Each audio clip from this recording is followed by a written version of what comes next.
Good morning, good afternoon, and good evening to colleagues joining us across Europe and the Indo-Pacific. Welcome to the regional kickoff of the Indo-Pacific and Euro-Atlantic Hub for Shared Security Challenges. Today's session connects institutions and policy communities across multiple time zones, reflecting growing recognition that security developments in one region increasingly shape strategic realities in another. The Indo-Pacific and Euro-Atlantic theaters are no longer separate conversations. They are part of a broader shared security environment. We are grateful to all the participants joining us virtually and in person, and we look forward to a substantive and forward-looking discussion.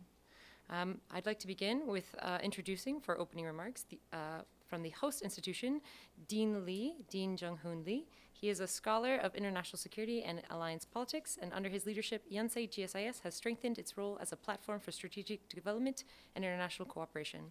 Please welcome me in joining Dean Jung-Hoon Lee.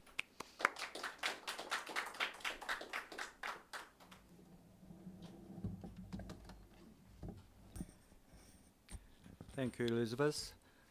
Good afternoon, distinguished guests, colleagues, ladies and gentlemen. On behalf of Yonsei University's Graduate School of International Studies, it is my great pleasure to welcome you all to the regional kickoff of the NATO IP4 Indo-Pacific and Euro-Asia Hub for Shared Security Challenges. Earlier today, we convened the Korean Hub kickoff, bringing together our domestic partners and policy community to formally launch the Korean network. This regional kickoff now marks an important next step. It brings together not only the Korean network, but our colleagues across Japan, Australia, New Zealand, and NATO headquarters. In that sense, this gathering represents the first moment of genuine network-wide alignment. As you may be aware, the Korean Hub is composed of Yonsei University, Hankuk University of Foreign Studies, the East Asia Institute, and the Sejong Institute. Each brings distinct expertise, institutional capacity, and policy expertise. Together, we aim to build a structured platform for sustained dialogue between the Indo-Pacific and Euro-Atlantic regions. I would like to express my sincere appreciation to Dr. Pietro de Matteis of NATO headquarters for his leadership and initiative in helping to bring this broader NATO IP4 hub framework into existence. His commitment to strengthening engagement with the Indo-Pacific has been instrumental in shaping this process from the outset. I would also like to extend my gratitude to Ambassador Boris Rouge, Assistant Secretary General for Political Affairs and Security Policy at NATO, for joining us today. His presence underscores the strategic importance of this initiative and NATO's commitment to meaningful cross-regional cooperation. We are equally grateful to our partner institutions in Japan, Australia, and New Zealand for their participation. This initiative only has meaning if it becomes a genuine network, not a series of parallel conversations. Your engagement today signals that we are moving in that direction. The timing of this initiative is not accidental.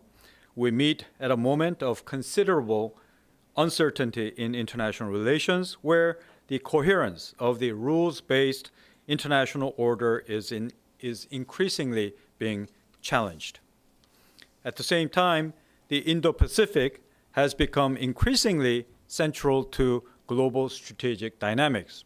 Security challenges are no longer confined to a single theater. Technology, supply chains, hybrid threats, and economic coercion connect regions in ways that make fragmentation both dangerous and costly.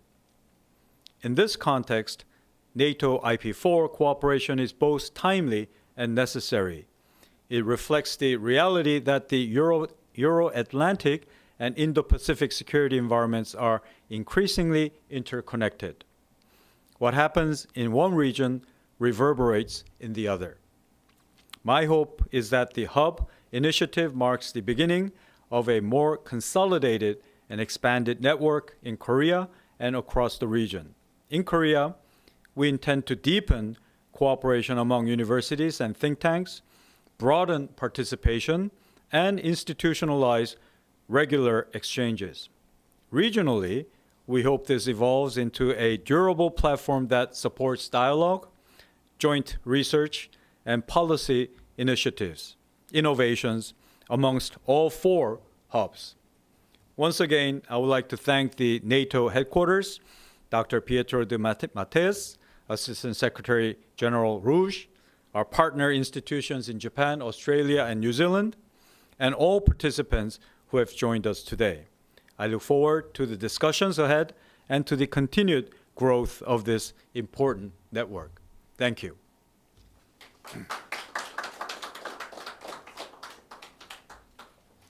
Thank you for that introduction. Next, we will go to Dr. Pietro de Matteis. It is my honor to introduce Dr. de Matteis. He as the Engagement Officer in the Political Affairs and Security Policy Division at NATO headquarters. Dr. de Matteis plays an important role in advancing NATO's political dialogue and engagement with partners, including across the Indo-Pacific. His work supports structured consultation, strategic coordination, and the development of cooperative frameworks that strengthen ties between NATO and its global partners. We are very grateful for his leadership and collaboration in supporting this initiative. Dr. de Matteis, please proceed. Ladies and gentlemen, distinguished guests, it's really a pleasure to be able to welcome you today to the kickoff meeting of the Indo-Pacific Euro-Atlantic Hub for Shared Security Challenges from NATO headquarters in Brussels. This is a virtual network. It's a network which aims at enhancing understanding of the cooperation between the two regions, and is indeed, as mentioned by the Dean, is so important today.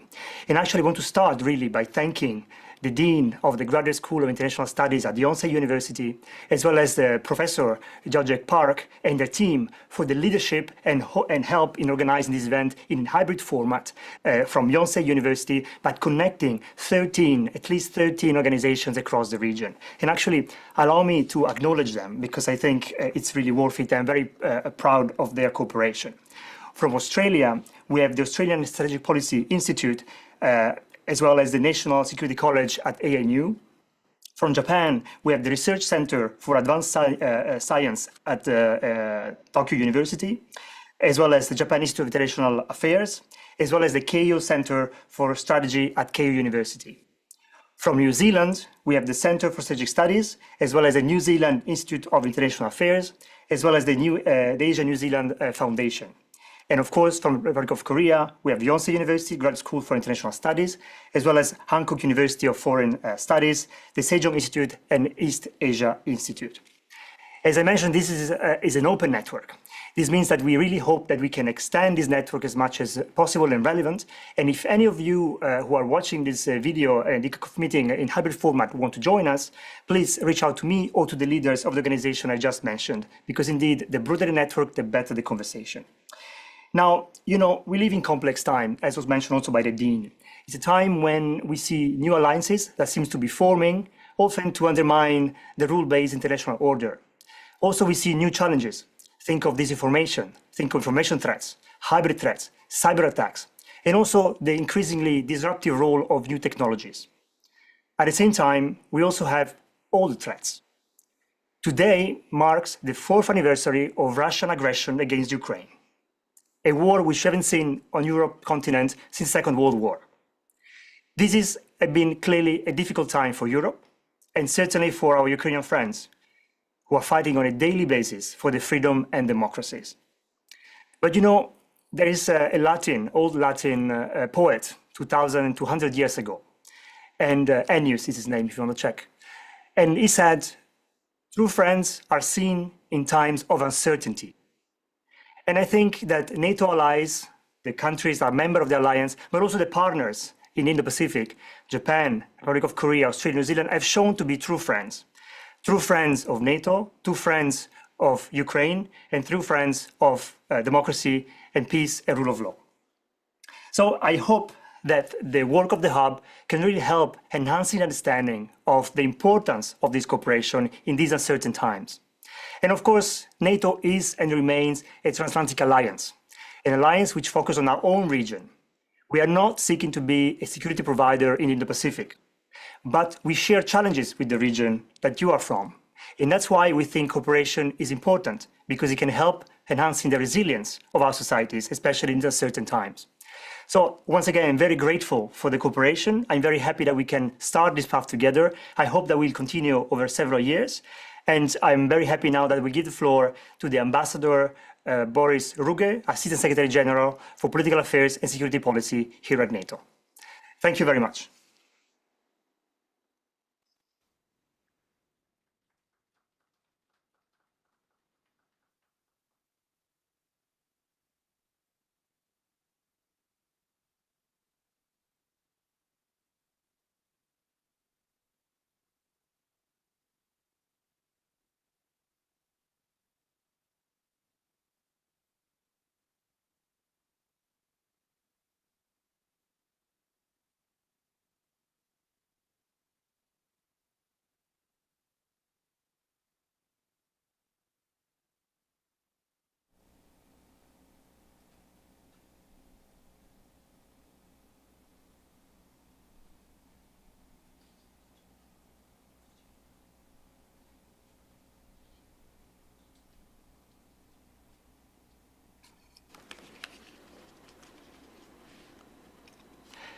So just a point of information, Ambassador is on his way, so it may take a couple of minutes. So please, at least bear with us. Thank you.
So, tell me quickly.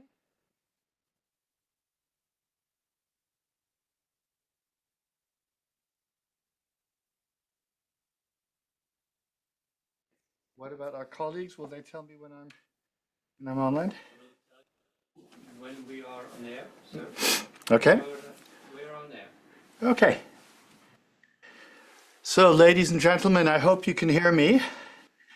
Good morning to those connecting from Europe, and good evening to all those of you in the Indo-Pacific.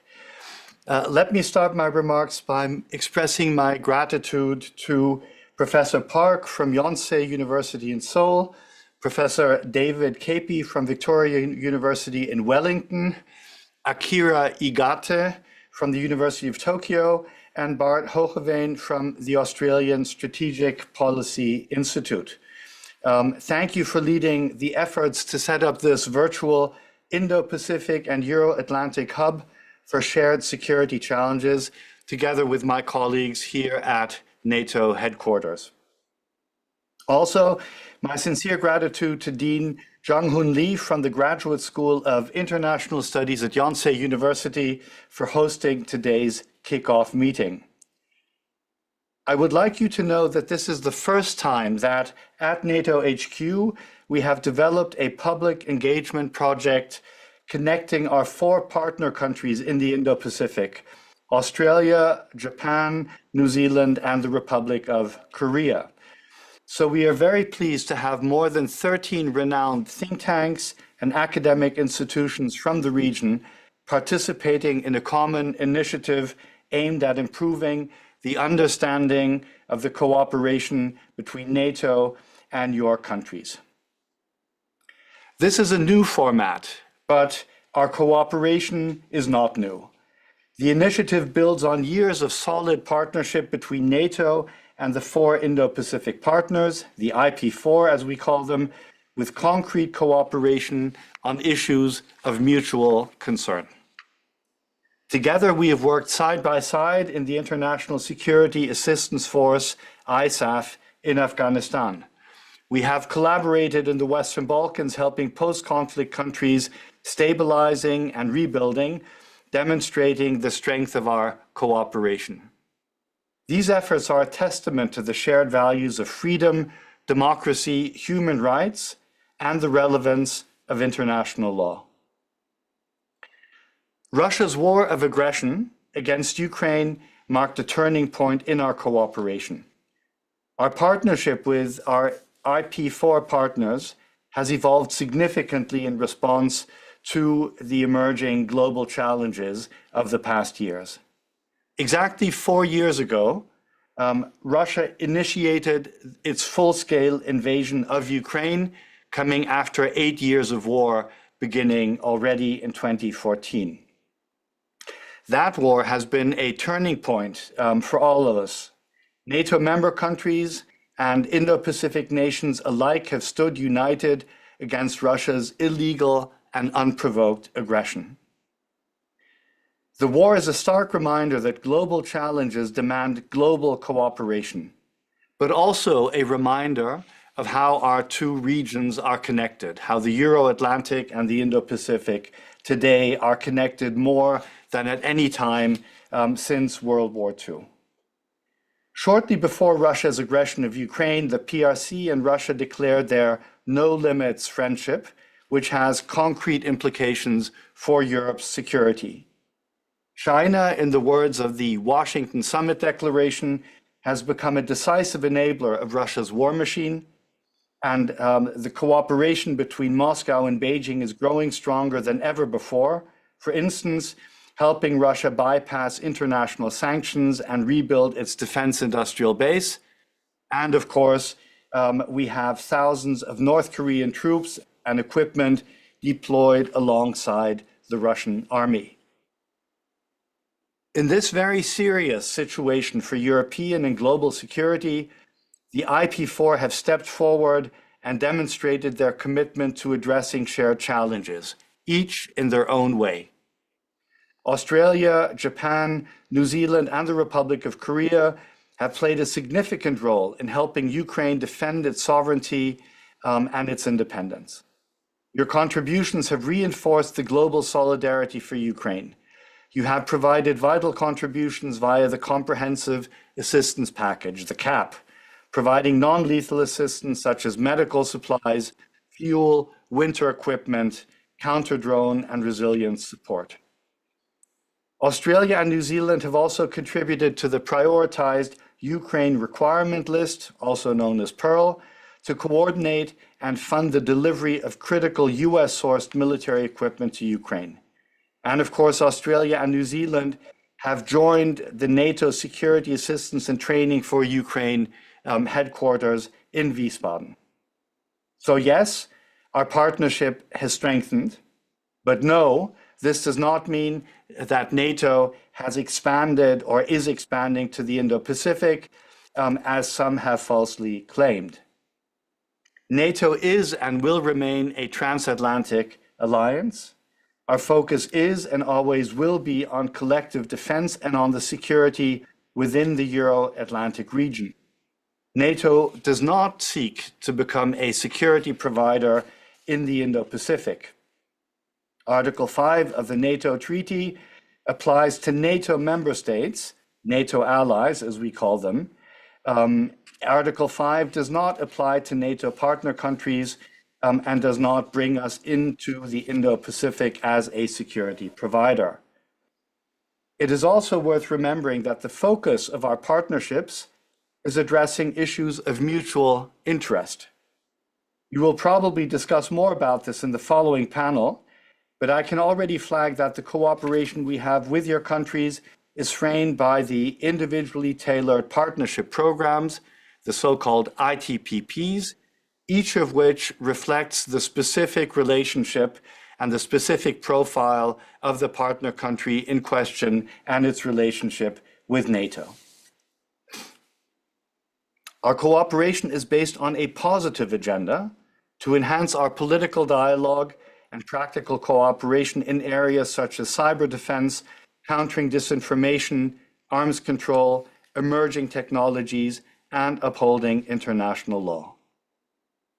Our discussions take place from the working level to the ambassadorial level, up to the ministerial or summit level, and they are underpinned by regular exchanges, including staff talks at the level of senior officials, as we had them earlier this month with Japan and South Korea, and as we will have them with Australia later this week. All this is to say that our cooperation is solid and multifaceted, which is why it is important that our respective civil societies and public opinions understand what we are doing. Events like this one and those that you may organize in the future are essential for our democratic debate. Misinformation and disinformation campaigns challenge our democracies. By providing accurate information on what we do and also on what we don't do, we can enhance our understanding and enhance our resilience. In this framework, we are grateful for your partnership in organizing activities such as the conversation today. Looking forward, I believe that cooperation between NATO and the 4 partners in the Indo-Pacific will remain essential to addressing future challenges. At the Washington Summit 2 years ago, we launched 4 flagship initiatives focusing on cyber defense, hybrid countering disinformation, emerging disruptive technologies, and support to Ukraine. And at the Hague Summit last year, we moved forward to strengthen dialogue and cooperation on the security of defense supply chain, emerging and disruptive technologies, defense industrial cooperation, which are essential to reinforce our ability to deter and defend. NATO's strategic priorities for the coming years are clear. There's 3. First, strengthening deterrence and defense through adequate investments to address current security risks and ensure readiness for future challenges. And those are the spending goals decided at the Hague Summit, meaning 3.5% of GDP for core defense spending and 1.5% of GDP, up to 1.5% of GDP for security and defense-related expenditure. Secondly, increasing defense industrial capacity to ensure that we have access to the critical resources and capabilities necessary for defense and security. And then, of course, finally, supporting Ukraine's fight for sovereignty and independence. Our cooperation with the IP4 plays a key role in all of these elements, which is why it is such an important agenda for our allies here at NATO. To conclude, with everything we are doing together, we are most grateful to be able to count on partners like the IP4. And let me close by quoting Ben Franklin from the time of the American Revolution, and apologies to any British colleagues who might be listening. At the time, Ben Franklin famously said, "We must all hang together or we shall all hang separately." And it is in that spirit that the nations of NATO and the IP4 must continue to work together for the security and resilience of our societies. And with that, let me thank you once again, and I look forward to our conversation.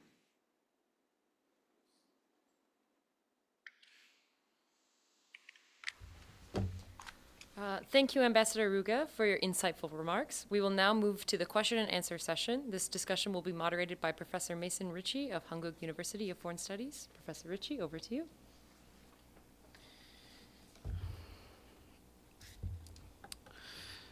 So good afternoon to everyone here, and good morning to everyone in Europe. My name is Mason Ritchie. I'm a professor here at Hanguk University of Foreign Studies. I'll be moderating the question and answer and discussion following the ambassador's remarks. And if he chose to end his talk with a quote from Benjamin Franklin, I will choose to end mine with a quote from a famous American football coach who once said, "No risk it, no biscuit." You have to take some chances sometimes in order to get some positive value added out of the relationships that you enter into. With that being said, I'm frankly speaking willing to just open up the floor to questions and comments for the ambassador, obviously in particular. I don't want to take up any more time with me simply giving rise to the chaos in my own head. So without further ado, either online for the person who's operating the Zoom or in person here in the room, please raise your hands. I think the easiest way probably to handle this online would be for those who would like to ask a question or make a comment. Please use the wave or the raise hand function, and then we can have our Zoom technician, the Zoom operator, put that person online. So without further ado, questions and or comments.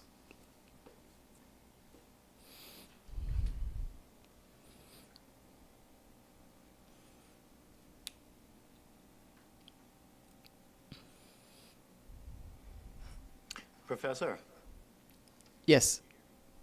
So while we wait for questions maybe to sort of come in, let me add that in about an hour we'll have a session of the North Atlantic Council here in Brussels. The 32 ambassadors, the ambassador of Ukraine, and the Secretary General chairing that session, actually not of the North Atlantic Council, but of the NATO-Ukraine Council, the NUC, which will be addressed by President Zelensky on this 4th anniversary of Russia's full-scale invasion.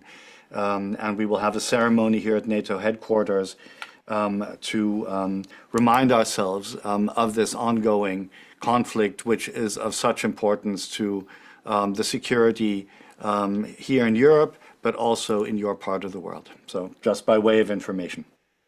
Excellent. Thank you for sharing that with us. And indeed, you know, as we already heard this morning at our first session and also in the second session, and now again, this is indeed, of course, a momentous and unfortunately tragic anniversary. And you know, at least standing here in Korea, I wish obviously that all of the IP4 countries can do everything that they can to help Ukraine and NATO manage to counter this Russian aggression. I'll just say, if you want to know a little story here, while we're waiting on the questions to come in, the Russian embassy here had a large banner hanging outside of it, a large vertical banner that said, if I understood the translation correctly, something to the effect of "Victory is ours."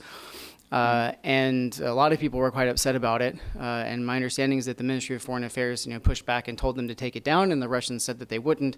And I think the public commentary and the public frustration about that, as well as the sort of diplomatic wrangling that went over that, has actually caused, my understanding is, Russia to cancel the public version, the public portion of their National Day celebration, which is also supposed to be today. So, at least, some form of, diplomatic pushback, has, at least on the surface, well, let me cowed them. So maybe just to react to that.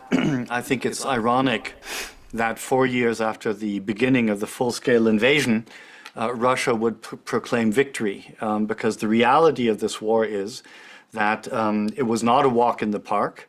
Russia was unable within a week or so to get to Kiev, to decapitate the regime, to take control of Ukraine, which was President Putin's plan. Instead, as we enter the 5th year of this war, Russia has been unable to achieve a single strategic objective.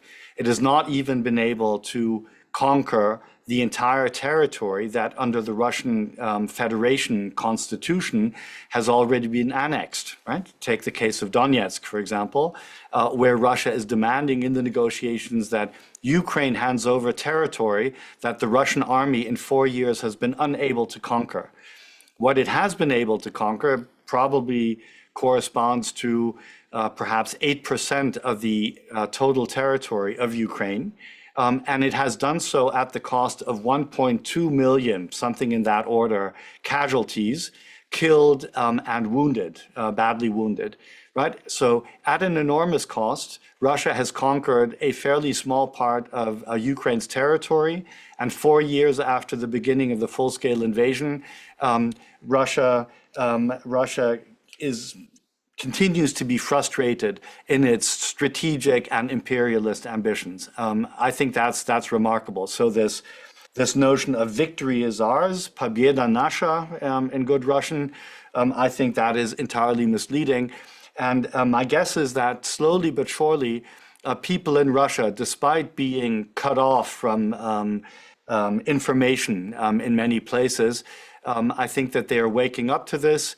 In the month of December, the Russian army suffered something in the order of 35,000 casualties. So within the space of a month, 35,000 Russian soldiers on the front line killed or badly wounded.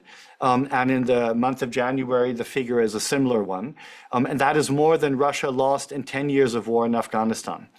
So people may say that Russians can stomach a lot of losses, but I think the losses that Ukraine has been able to inflict on the invading army of President Putin are such that I think there's a real question as to how long Russia will be able to keep up this intensity of war. That's a great set of points. And I certainly wasn't trying to in any way support the notion that Russia has achieved victory or is even in the process of doing so. I think if nothing else, we can say that there are sort of no winners that have come out of this, unfortunately. And I would also draw attention. Not only are we at the 4-year anniversary, this is longer than Russia spent fighting all of World War II. I think, which is a kind of an astonishing feat when you think about it. Russia's actually lost territory, my understanding is, compared to 3 years ago. And when I think back to my own memory of what happened on this date 4 years ago, and even a little before then, everyone thought, or at least many people thought, that Russia wouldn't do this, wouldn't engage in this war because it was irrational, because it was foolish, because it would be disastrous strategically. And all of those people, of course, have been proven right. It has been all of those things, I think, as the ambassador just pointed out. And yet Putin did it. And so one of the lessons I think that we're at least trying to draw out over time is how we have to perhaps expand our way of thinking beyond simply mirroring what it is that we think is rational, and also think about how it is that other states might have different perceptions and, in fact, miscalculation and misperceptions about what's in their interest. And I hope that obviously spills out to IP4 and NATO, and that we can all expand our limits of what it is that we think is possible, perhaps. So with that being said, we have already at least one question. We have Tom Yoshizaki, I think, who got his hand up first. So we'll take that one. And then Chung Koo-yeon also has a hand up. So maybe we can group those first two sets of questions together for the ambassador, and then we'll take a second set of questions after that. Okay. Thank you very much for stimulating talk, Ambassador. I'm Tom Yoshizaki from Tokyo. And I'd like to ask you one question about so-called the security guarantee to Ukraine from the IP4 countries. And of course, the Russian invasion to the Ukraine is a wake-up call for the extended deterrence credibility, which is one of the most critical element for Japan, US, or the IP4 US network in this region. In that sense, credibility is a must. Then my question is, what kind of security guarantee to Ukraine would be expected from the NATO perspective? And from Tokyo perspective, given the Japanese quite unique historical background, our support is limited to so-called human security type of assistance, defensive one, not offensive one, and long-range ones.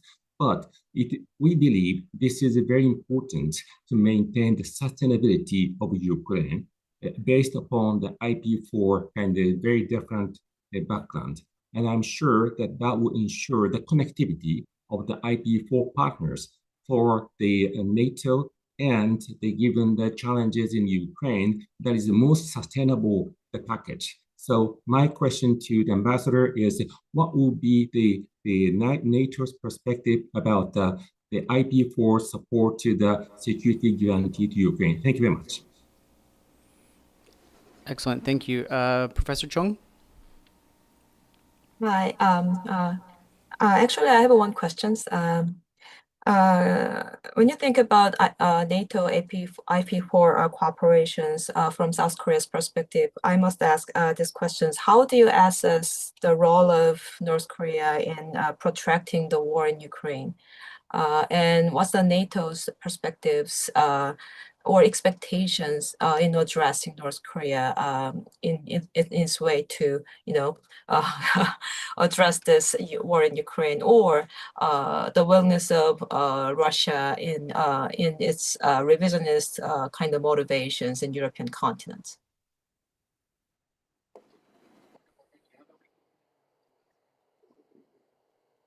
Further questions afterwards. Super. Thanks very much for those questions. So, Tom, you were asking about what kind of support is NATO looking for coming from the IP4 extended to Ukraine? Perhaps what kind of support is Ukraine itself looking for from the IP4? I think that we are seeing different types of support depending on the profile of the IP4 partner in question. So Australia, I think, is a matter of the public record, has provided military equipment to Ukraine. Australia and New Zealand, also a matter of the public record, are now part of the NSATU headquarters, which is the NATO headquarters in Wiesbaden, Germany, that organizes equipment and training support for Ukraine. So that's one category. And the Republic of Korea, for example, has not gone in that direction, or Japan has not done the same thing. So I think it depends. I think it's very much your decision on how you support Ukraine. If we think back to 4 years ago, in the first instance, it was about political support. It was about speaking up at the United Nations, voting in the UN General Assembly on the resolutions condemning Russia's war of aggression. And then obviously you have been very supportive. I think all IP4 partners have been very supported under the Comprehensive Assistance Package, which was NATO's program for providing non-lethal support to Ukraine. And things have evolved. Things have evolved on the NATO side as well. Because if you remember, in the first years after the full-scale invasion, it was individual NATO allies providing military support to Ukraine. It was not NATO as an alliance. And that changed after the Washington summit, where NATO went into this space and became the framework for the provision of military equipment and military training. So there's an evolution there. On security guarantees, I think the security guarantees that are being discussed are security guarantees to be extended by European nations to Ukraine, connected to a ceasefire or a settlement. And then a form of security guarantee extended by the United States to back up an agreement. I'm not aware that the IP4 have been asked to participate in this at all, but that's where we are at this point in time. And of course, credibility is key. I think you mentioned credibility. Credibility is key. What we promise to Ukraine, we must honor, we must deliver on. That's absolutely important. And I was in Kiev a week ago, Monday, Tuesday of last week. Spent 48 hours in Kiev. Had many conversations with decision makers, including the foreign minister, but also with interlocutors from civil society in Ukraine. Very important source of information for us. It's a very, very challenging time in Ukraine. Russia, of course, has taken out large parts of the energy infrastructure of Ukraine, creating hardship for hundreds of thousands or millions of people. But the Ukrainians are still hanging in there, and they're still fighting because they know that this is about their sovereignty and independence, and they do not wish to become a colony of Russia. They do not wish to see a Russian empire reconstituted. To Professor Chung's question about the DPRK, we at NATO have, of course, profited enormously from the conversations with our ROK colleagues in order to understand what DPRK is doing. Early on, when we had the first information of DPRK troops being deployed in Russia to fight alongside Russian troops. We already had information from Seoul, from the government of the ROK, helping us understand what was going on here. And ever since, we've had a very good exchange of information with our colleagues there. And this is important. I think, again, if we go back 4 years, probably not many of us would have imagined that the DPRK would become part of this conflict. And there we are. And if anyone is looking for evidence of the connection between the Euro-Atlantic and the Indo-Pacific regions, well, right there you have it. Let me also add one point, which is that in my 2.5 years as Assistant Secretary General for Political Affairs and Security Policy, working with my IP4 counterparts has been really one of the most rewarding and positive experiences I've had. And I've seen this relationship grow in these past 4 years, precisely because we find ourselves in such challenging times. And there's a great deal that we can learn from each other. This conversation today is part of that exchange. Excellent. Thank you very much for the answer. Now let's go to Professor Ryo Inoue from International Christian University. The floor is yours. Yep. Thank you very much. I'm a fourth-year student at International Christian University and a research trainee at the Research Center for Advanced Science and Technology. Thank you for the informative talks. My question is on the cooperation between defense or military industries of NATO and Pacific countries. So it's well known that Japan, Italy, and UK has entered the Global Combat Air Program to develop a next generation fighters. And Australia has recently decided to purchase Japanese frigates for their the Navy. So I wanted to get a reaction on how you see this unilateral or bilateral cooperations in terms of defense and how NATO will be involved in the future. Thank you. Very good. Thank you. Do we want to have one more question that we can send towards the ambassador and group together 2 at a time, or anyone here? I'm happy to take this one while we wait for any other questions to come up. So defense industrial cooperation, I think today is one of the single most important issues in the relationship between NATO and the IP4. The reality that we face is that even after 4 years of this full-scale war in Ukraine, the defense industrial base in North America and Europe is not producing at the scale and speed that we would like to see. So we have struggled, to be honest, with building our defense industrial base. Obviously, this is a matter of economics. It's a matter of the market. We have some sort of companies out there that have expanded their production significantly. But in many cases, when we're talking about critical equipment, air defense systems, for example, there is a very, very long waiting line for nations to get their hands on critical air defense systems. So we would like to see the defense industrial capacity expanded in Europe and in North America, and we would like to develop the cooperation in terms of defense industrial cooperation between NATO and the IP4, drawing on the strengths that individual IP4 nations have. So in the case of the Republic of Korea, as everyone knows, the ROK has a very powerful defense industrial base. You never stopped investing in defense. You have excellent suppliers, and quite a few NATO nations at this point have purchased key defense equipment from the ROK.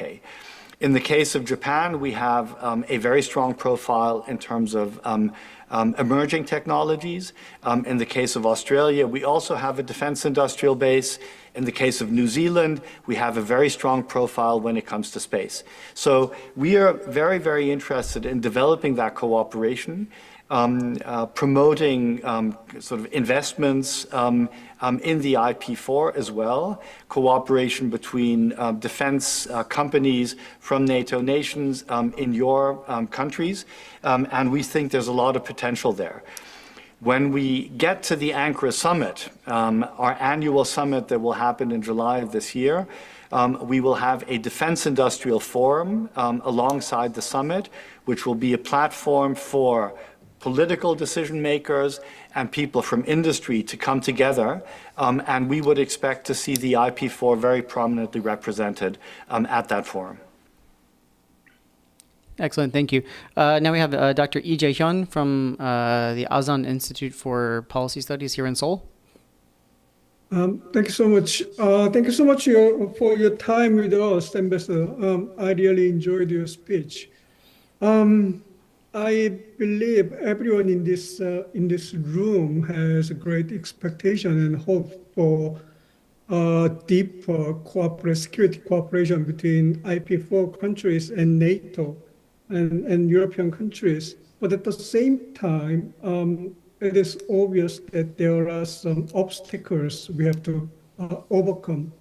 One of the obstacles I see in the security cooperation between IP4 countries and NATO is that still we have different security outlook, if you know what I mean. For example, when it comes to emerging security issues like cybersecurity, undersea cable issues, it's all connected and globalized. So there's a good point for NATO countries and Indo-Pacific countries to put their hands together.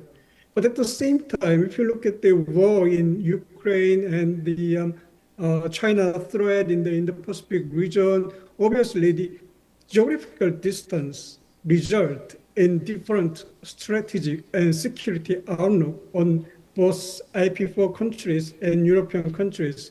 This is my personal experience, but when the U.S. administration, the Obama administration before announced a pivot to Asia, there was some attempt by NATO to engage with Asian countries. It was kind of a NATO version of a pivot to Asia.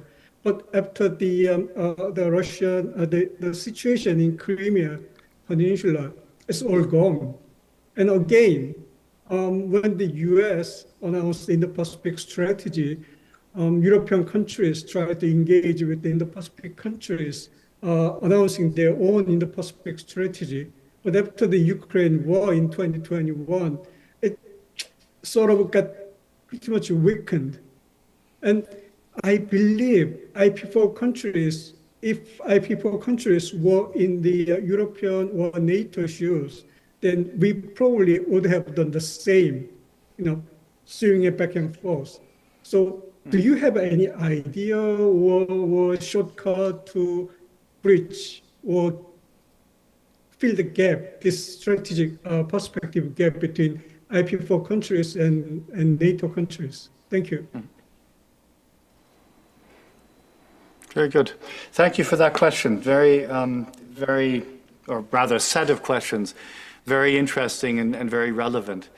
Now, first of all, I would say that geography matters in strategic affairs. And of course, if you find yourself in the Euro-Atlantic area and you are a member of NATO, which is an alliance that has existed for 76 years, with the United States of America being part of an organization with today 31 other allies, that is one situation.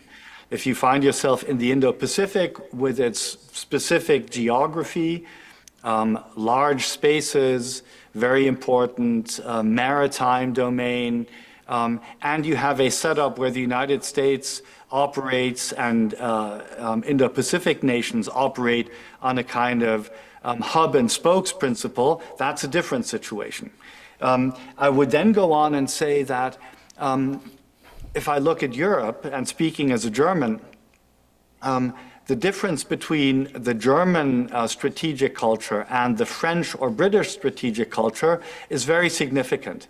We are neighbors, we are in Europe, we are in NATO, but nonetheless, the way that the public looks at these issues, the way that the political leaders and military officers, senior officials deal with these issues is quite different between Berlin and Paris and London, for example. So part of the job here at NATO is to bring everyone together. And in reality, that is, one of the top issues for us. The Secretary General, people like myself, every day we work to bring 32 nations together to have them more or less on the same page, to develop a common outlook. So that's a key product of NATO, a key service of NATO. On the pivot to Asia, of course, the Americans, as you rightly say, have been talking about this for many years. I think now we will see that happening.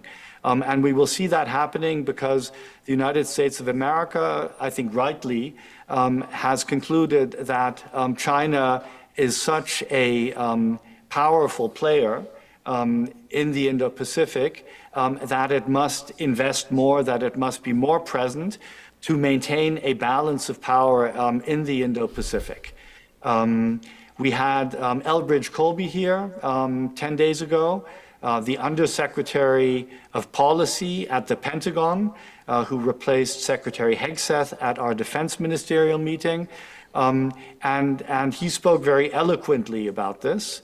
And many of you will have read his book, The Strategy of Denial, that I think sets out in very clear terms his thinking, which I think is not the same necessarily in each and every detail as the policy of the Trump administration.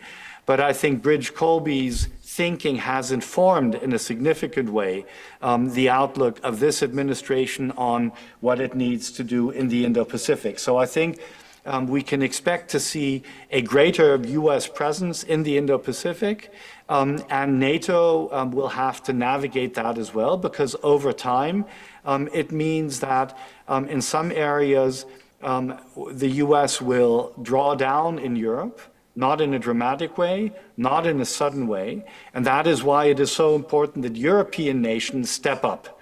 And that is where the defense spending goal of the Hague Summit comes in. 3.5% of GDP for core defense spending, and up to 1.5% of GDP for security and defense-related expenditure.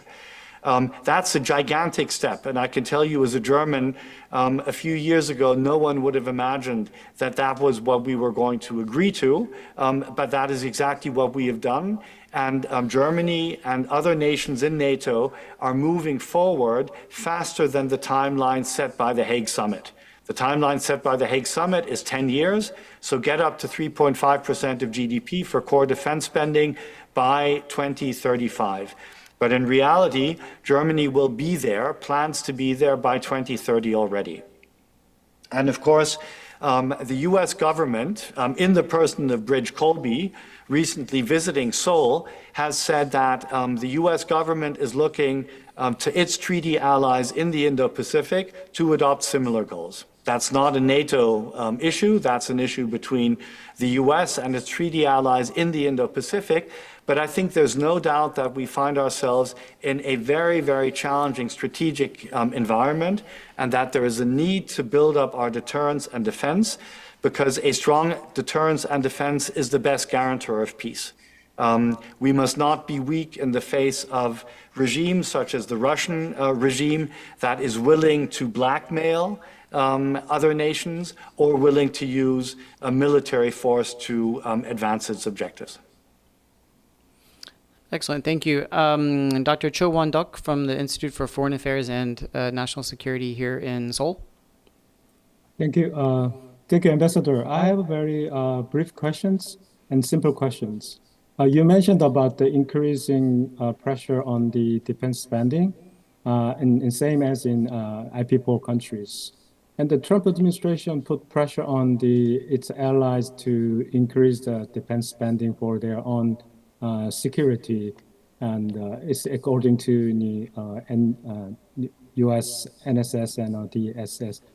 And do you think that this kind of strong pressure from the United States to increase the defense spending to US allies lead both NATO countries and IP4 to more closely to cooperate on defense industrial cooperation and defense security? Or based on the different security trajectory between the NATO and Asia and allies, the NATO is based on the collective defense, while the IP4, especially Japan, Korea, Australia, are typically based on the bilateral alliance with the United States. So these kind of things affect, I think, the security cooperation between NATO and IP4 countries. And what is your assessment on these kind of things? Thank you. Yeah.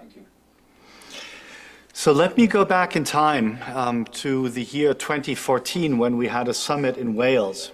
And this NATO summit in Wales was held against the background of Russia's first invasion of Ukraine, which happened in early 2014, where Russia basically grabbed Crimea and annexed Crimea.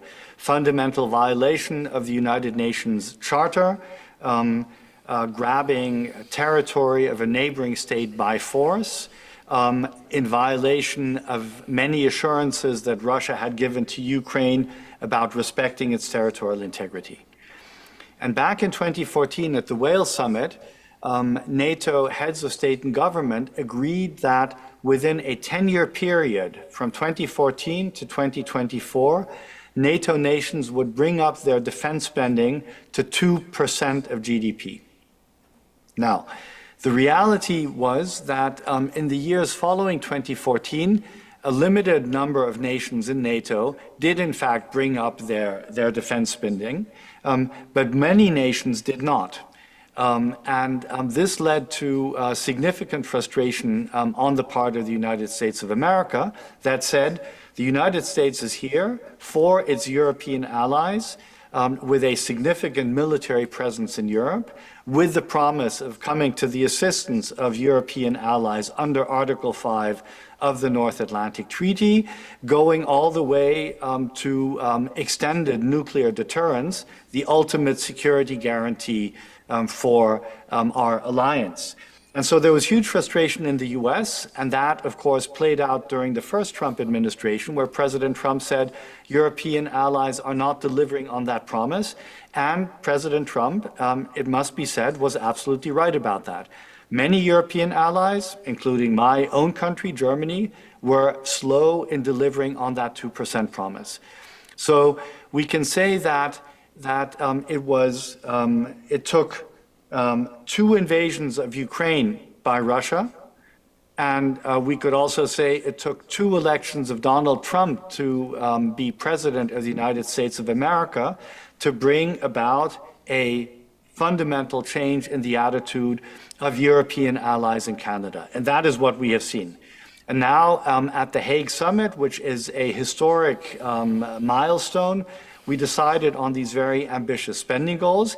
And of course, the US did push European allies in Canada to get there. But it would not have happened if in Europe there was not a recognition that in the face of a hyper-aggressive imperialist Russia, we need to bring up our deterrence and defense. And into the picture, of course, also comes what we have discussed earlier, which is that the buildup of Chinese PRC military capabilities is also relevant here, because the buildup of the People's Liberation Army in terms of the Navy, the Air Force, the strategic rocket forces is such that it has no parallel, certainly since 1945, and that it creates the need for the United States of America to be more present in the Indo-Pacific.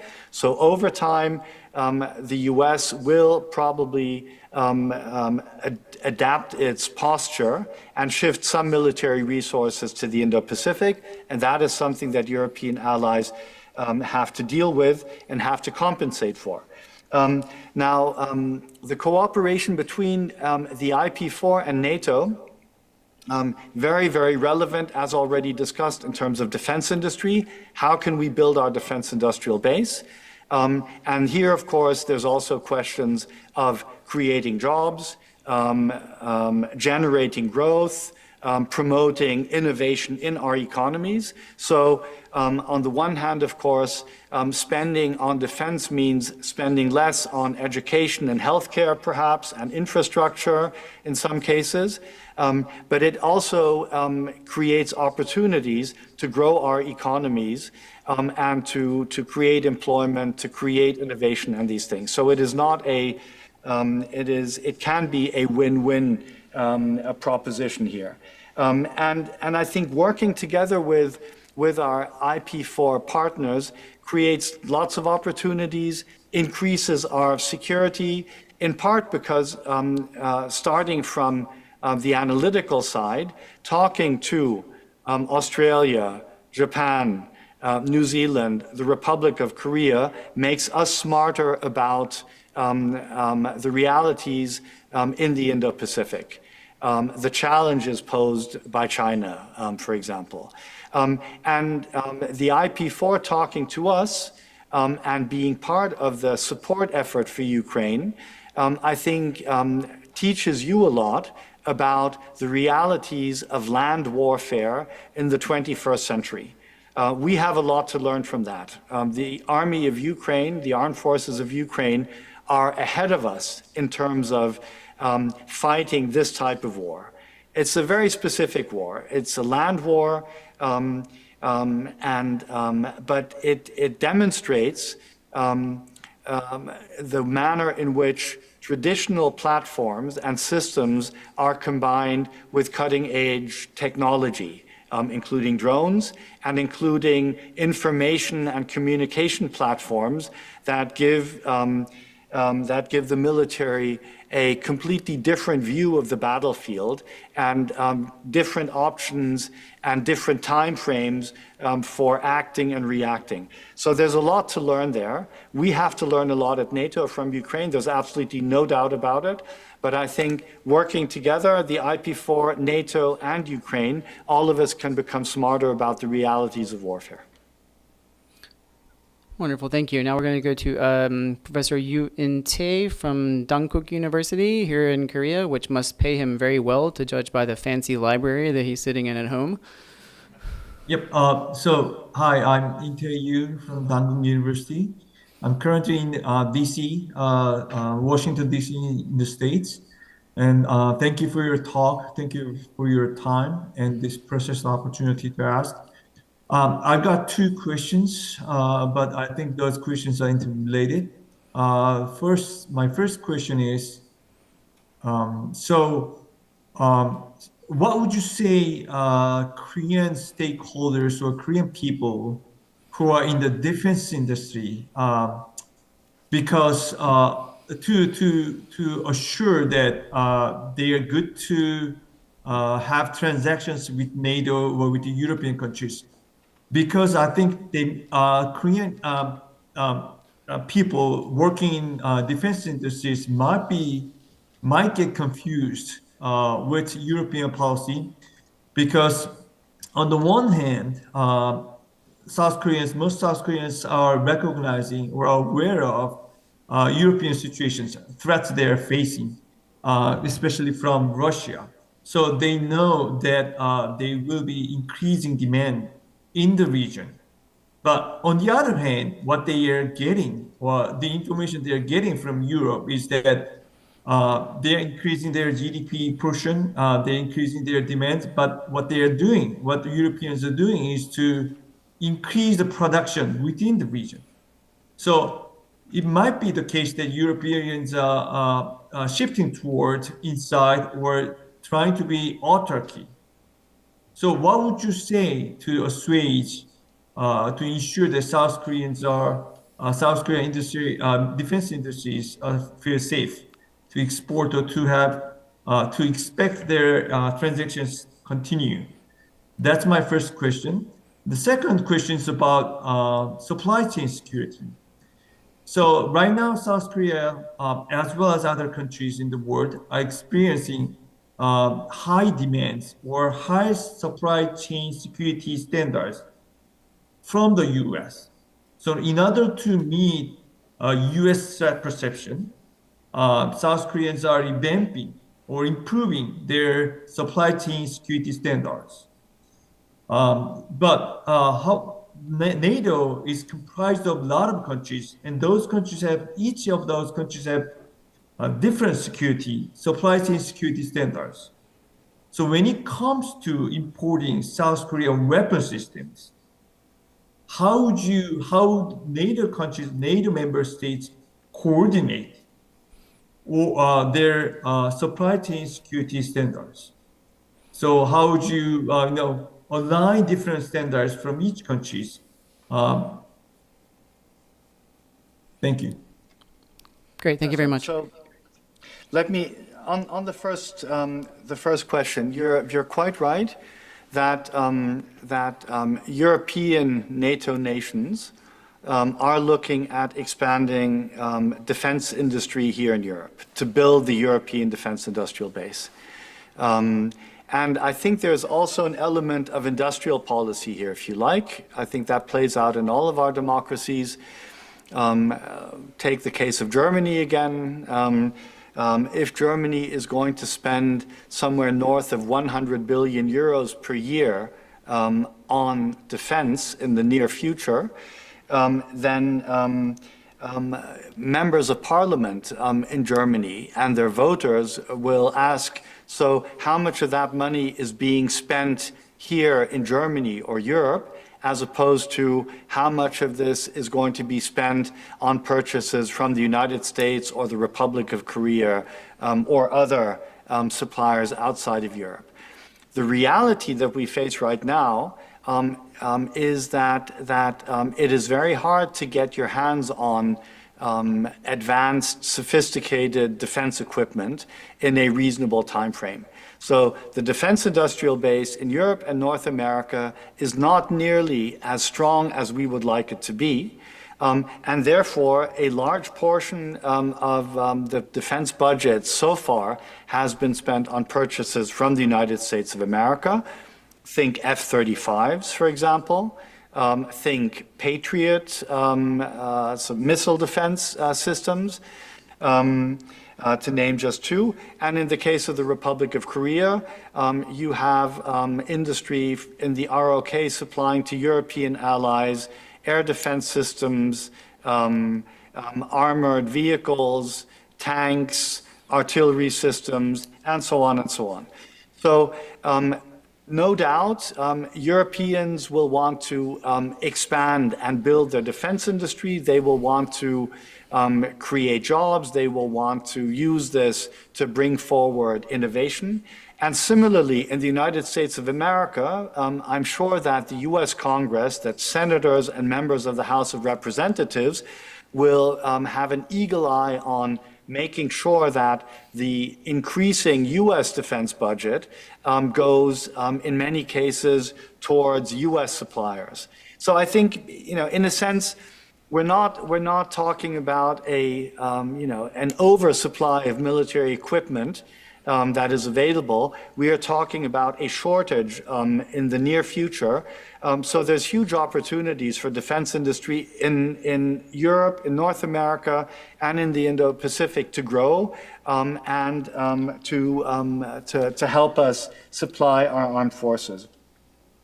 On supply chain security, I don't pretend to be a great expert on this, but since you were talking about standards, one of NATO's roles historically has been to set standards for defense equipment. That's a very important role, and that is also relevant in the relationship with IP4 partners.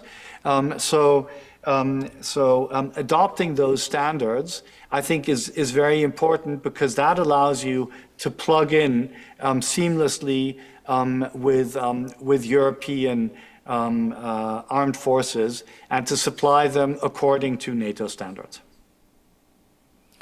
Wonderful. Thank you for those comprehensive answers.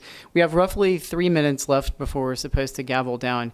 So if anyone, especially someone perhaps from outside of Korea, wants to ask a fast, lightning last question, I think that we can do that and have the ambassador also answer quickly. If not, I will gavel us down and we can all continue about our day.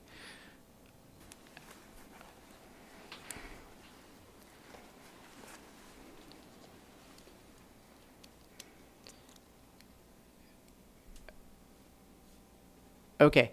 Well, in that case, I guess maybe I'll ask one very last brief, extremely fast question.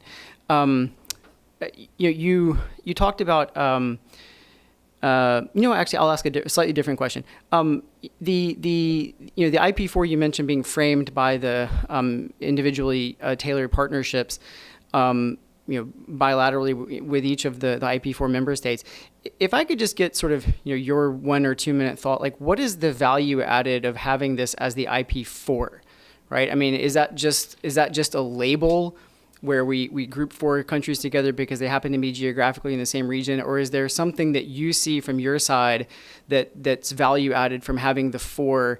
Is there actually some type of cooperation prior to the summits when they send representatives and that sort of thing? Is there something coming out of the quadrilateral nature of that as opposed to bilaterally through the ITTPs?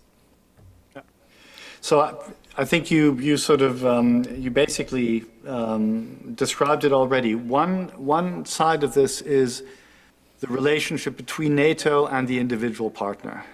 So New Zealand is quite different from the Republic of Korea in its profile. Each of the 4 partners have their own approach and their own priorities in dealing with NATO. And so that's very important, this bilateral piece that is documented in the ITPP. But at the same time, yes, it is very helpful for us at times to speak to the IP4 as a group. And keep in mind that we have had 4 successive NATO summits at which IP4 heads of state and government have been invited. And having the IP4 at the table of NATO, engaging with heads of state and government, or with ministers, or as is sometimes the case here at NATO headquarters, having IP4 ambassadors turn up to have a conversation with ambassadors, that's very valuable. And I think it is appreciated on the part of the IP4 as well, I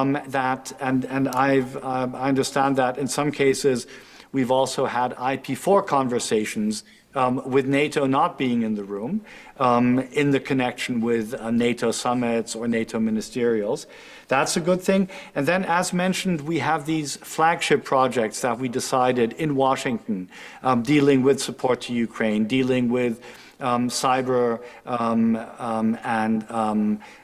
dealing with disinformation and so on. So we have these areas where we can work together as NATO plus the IP4, and there's real value added in that. And let me just say, Professor, once again, congratulations for having this event, for hosting this event. It's a great pleasure for me to be part of this conversation, and we look forward to future occasions to engage in dialogue with think tanks and academic institutions across the IP4. Wonderful, great. Thank you very much, Ambassador. Thank you to everyone joining us either here in Korea or in one of the other IP4 member states, or apparently also in the United States. For those of you who are staying around for the next session, please do so either online or in person. Let me also, of course, extend my thanks to Yonsei University and the other partners of this hub launch, and to NATO, obviously, for making the ambassador and the other officials available to meet with us today. Thank you very much. We're now finished with this session. Thank you.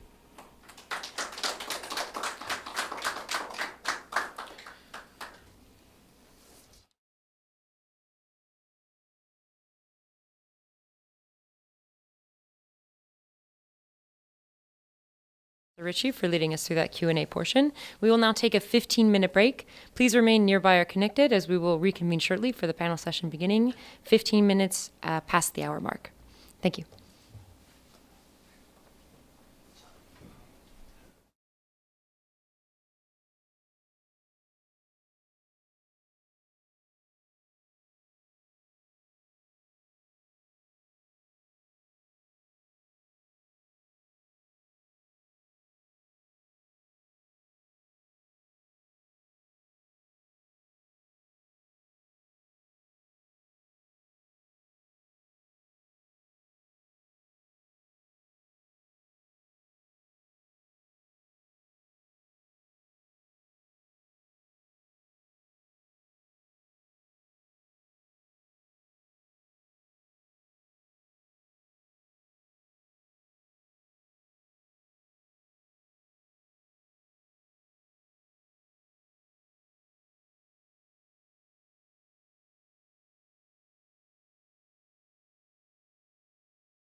distinguished panelists representing Korea, Japan, Australia, New Zealand, and NATO. Professor Ritchie, the floor is yours.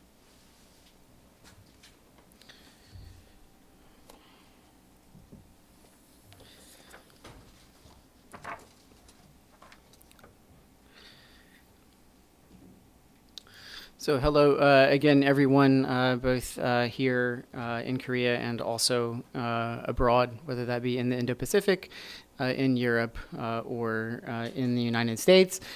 This is our second regional kickoff panel for the Indo-Pacific and Euro-Atlantic Hub for Shared Security Strategies, the regional kickoff. We've just had, of course, Ambassador Ruga give us his take on many of these questions about shared security challenges between the Indo-Pacific and the Euro-Atlantic, and the role of the IP4 and NATO in addressing them cooperatively. And so now we're going to turn to this panel on NATO IP4 cooperation from a regional perspective. And we have joining us today 5 speakers: Dr. Oh In-won from the East Asia Institute here in Korea, project lecturer Akira Egata from RCAST in Tokyo, from Australia, Dr. Alex Bristow from ASPI, New Zealand, Professor David Cappy, the director of the Center for Strategic Studies. I'll note, by the way, I don't remember how long ago, 6-7 years ago or something like that, Dr. Cappy, who I think is still running the journal Political Science, although perhaps not, I'm not sure, was kind enough to push through one of my papers in his esteemed journal, which was actually about Europe in the Indo-Pacific. So I feel like I was a little bit avant la lettre, I have to say. Or perhaps he was, by being willing to publish it in the first place. And then lastly, from NATO, Ms. Sophie Larder, who's an officer in political affairs and security policy in the Security and Policy Division in the Indo-Pacific section in NATO headquarters in Brussels. So I believe all of the speakers have been instructed to keep their remarks to roughly 7 to 8 minutes. And so as the moderator, it's in principle my job to remind you of that, and if necessary, to bring down the hammer and tell you to keep time, so that we will have sufficient time for question and answer and discussion afterwards. So that being said, I will now turn things over to our first speaker, who is Dr. Oh In-won from here in Korea at the East Asia Institute. Dr. Oh, the floor is yours.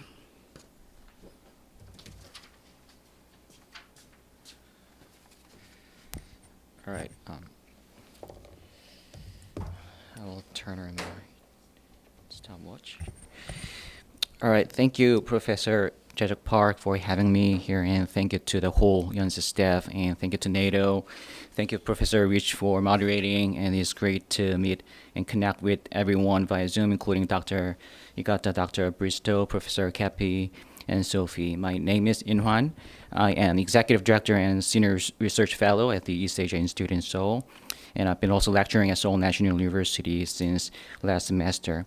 My remarks today draw on 3 lines of analysis from last January that I have observed, including a short piece I co-authored with EAI's President Choi Sung-chun for the Council on Foreign Relations. It's titled New Spheres of Conflicting Orders, which is also part of the contributions that the Council of Councils members have made to the CFR in response to the official release of the 2025 National Security Strategy document. You can look it up if you're interested. And my own presentation at the EAI public seminar on February 9th, as well as insights from other fellow panelists at the same seminar. I drawn this analysis because I thought these analyses speak directly to the questions presented by the organizers. So I will go through each in turn. So first of all, why is it important for South Korea to partner with NATO? In that CFR piece, we argue that the world is not returning to either 19th century spheres of influence politics or a great power concert, as suggested by some experts or pundits, because there's no explicit or implicit consensus among the great powers about the order they seek to shape or build, especially between the United States and China. Instead, what we are witnessing here is an unstable hybrid order where different organizing principles coexist and collide without proper settlement or proper coordination at the strategic level. For South Korea and other middle powers in the Indo-Pacific and Euro-Atlantic alike, I think the greatest threat is this fragmentation of the order itself, not a single power's domination or America's relative decline. And the pressing following risk is that the Indo-Pacific becomes a closed arena of great power entitlement, where non-great powers like South Korea lose strategic autonomy and room for political choices. But the case for partnering with NATO also goes beyond these abstract principles. As I presented at the EAI seminar, we are in the midst of a US-China naval power transition. China's Navy has surpassed the US naval fleet in combat vessels numbers. And America's collapsed shipbuilding industrial base cannot be quickly rebuilt. So Washington is shifting towards a networked maritime strategy, one that structurally depends on allied shipbuilding, maintenance, and technological capabilities, especially the industrial capacities of South Korea, Japan, Canada, Australia, and Finland. So NATO IP4 is one of the few platforms that can connect Indo-Pacific and Euro-Atlantic maritime capacities across this network, should this opportunity be seized well. And on the other hand, as other panelists emphasized at the same seminar, we need to think beyond the traditional alliance frame as well. The scope of security has expanded, obviously. So for example, over 90% of emerging and disruptive technologies now originate in the civilian sector. NATO IP4 can evolve not just as a military and naval partnership, but as a networked security governance structure that is focused on resilience and partnership, resilience technology standards, including appropriate AI regulations, and civil military ecosystem integration. So what South Korea gains from this partnership is not just membership in a bloc, it is positioning as an indispensable node in a trusted technological and industrial ecosystem that spans two regions, especially in this era of global de-risking and supply chain reorganization. So what are the key shared challenges? The first, as Ambassador also well noted, the Russia-Ukraine war has catalyzed structural convergence of Euro-Atlantic and Indo-Pacific security. The alignment among China, Russia, North Korea, Iran is not a set of separate regional problems. It is a Eurasian scale geopolitical challenge, although it is debatable whether the scope and degree of this alignment is robust and sustainable. So for example, North Korea's deployment to Ukraine combined with access to Chinese prohibited goods and Russian combat data could accelerate North Korean AI and drone capabilities in ways that directly threaten both regions simultaneously moving forward. So second, defense supply chains have become strategic assets in their own right. And the Russia-Ukraine war exposed severe shortages in NATO production capacity, ammunition stockpiles, and critical minerals. And NATO's 2024 roadmap identifying 12 critical raw minerals from raw earth to lithium makes clear that IP4 countries are essential partners for ally shoring and supply chain diversification. So what else we can do? I like to discuss the three priorities that might emerge from the collective analysis I have observed. First is deepening the maritime industrial network dimension of NATO IP4, because the Trump administration is not actively deepening middle power networking within this framework. But the structural demand is enormous. Middle powers like Korea, Japan, Australia, Canada, Finland could consider taking the initiative to build lateral connections in shipbuilding, joint MRO capacity, and advanced maritime technology using AUKUS Pillar 2, ITPPP, and NATO's Diana Accelerator. And second, build what one panel called trusted ecosystem for advanced technological cooperation. This means moving from declaratory cooperation to practical public-private partnership structures, connecting Korean companies, AI, semiconductor manufacturing capabilities with NATO's Diana test centers, innovation ranges, and the rapid adoption action plan that aims to get new technologies from concept to deployment within 24 months. Yeah, I have 50 seconds or so, so I would like to just wrap it up with how to improve public understanding and resilience to disinformation. I think disinformation about NATO IP4 typically exploits two narratives. That is, this is an Asian NATO designed for bloc politics. And the other one is it draws Asian countries into distant conflicts. And I think the most effective counter is not more propaganda, it is more credibility, transparency, and concrete framing. And one of our panels even suggests that we may need to explicitly state that this partnership is not intended to antagonize China to avoid falling into the trap of such disinformation. So we need to consistently explain that NATO IP4 is about building a shared ecosystem for resilience, and that one that benefits ordinary citizens through supply chain stability, cybersecurity, technological access, and maritime network, and conflict prevention. So our hub just already demonstrated effective approaches through hybrid threat simulations exercises with students and professionals, make this threat tangible in ways that policy briefs simply cannot. So we may scale this, develop them into annual signature events, and build out Friends of the Hub networks involving corporate actors, media companies, and defense industry partners who can amplify our reach. I think that's all I prepare. Thank you for your attention.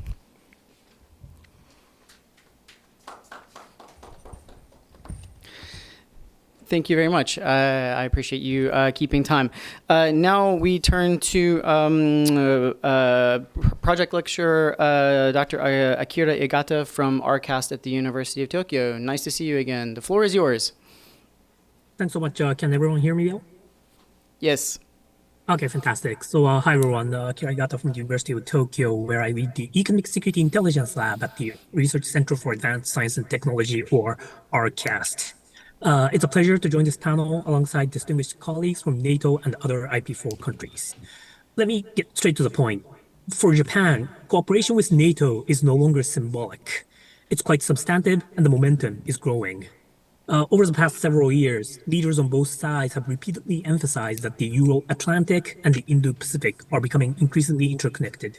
And as evidence of this, we can point to various things like the Japanese government creating an independent mission to NATO in Brussels with a dedicated ambassador position, where currently Ambassador Izawa has been doing a fantastic job coordinating policies between Japan and NATO. The ITPP between Japan and NATO has resulted in identifying priority areas and pushing forward the cooperation between the two.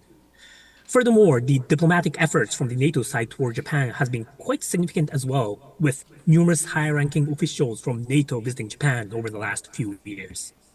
And this is all because we are all facing similar hybrid challenges, and our responses have been increasingly converging. We are all strengthening supply chain resilience for critical goods so that we can better withstand economic coercion and other disruptions. We are discussing how to deter attacks on and better protect our critical undersea infrastructure, which carries not only energy but also the data that powers our economies. We are improving our ability to identify and counter disinformation. We are bolstering cybersecurity on all fronts. We are advancing cooperation on emerging technologies such as artificial intelligence, biotechnology, and quantum technologies. And in all of these areas, vulnerabilities are not limited to a single country.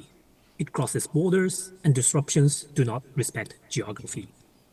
So in order to deal with these new hybrid challenges, Japan must deepen partnerships with like-minded actors who share an interest in stability, openness, and rule-based cooperation. NATO, together with other IP4 countries, represents precisely such a network of partners for Japan. For instance, I was in Brussels and Prague last week, but I'll be back in London and Berlin from this weekend.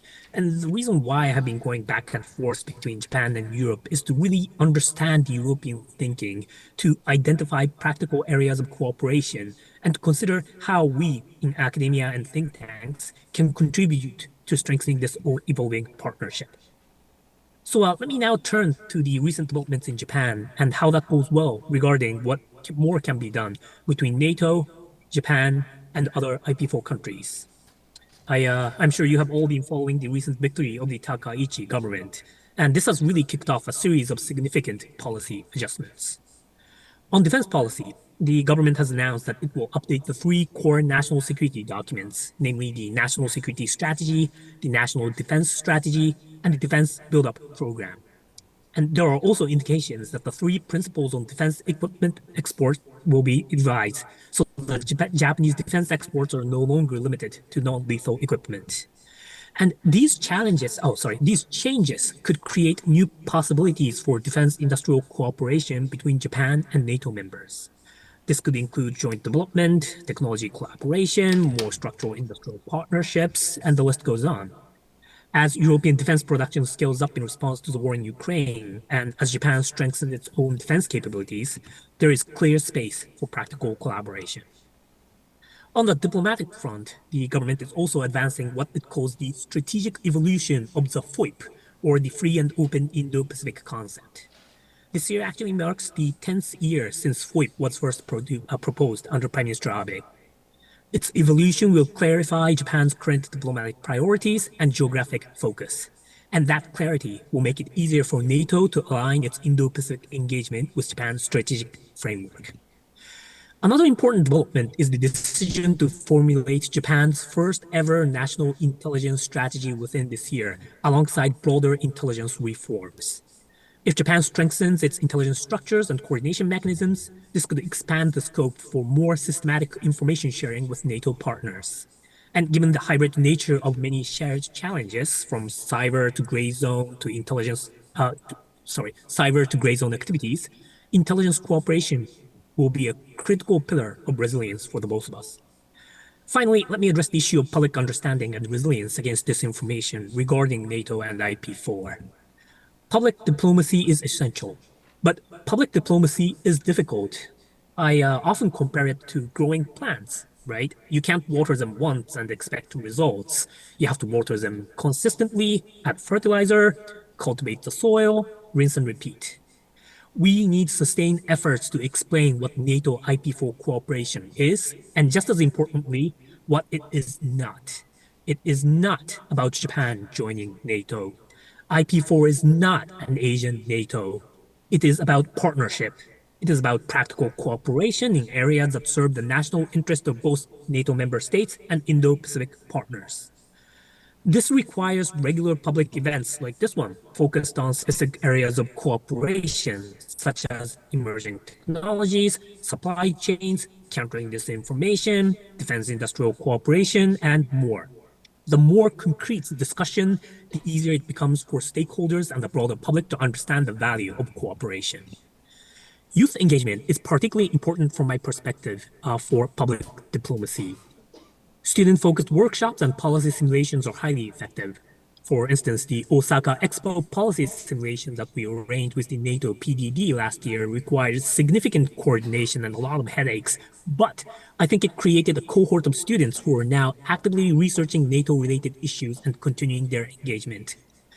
If there are, for instance, opportunities in the future to bring these students interested in NATO issues to Brussels to visit NATO headquarters and maybe participate in workshops, that kind of first-hand exposure would be transformative for them. We must also recognize the importance of social media. Communication today operates not only through formal speeches and reports, but through digital platforms. Even small things matter. For instance, I find it interesting that there are flag emojis for the United Nations and European Union, but we don't have a flag emoji for NATO.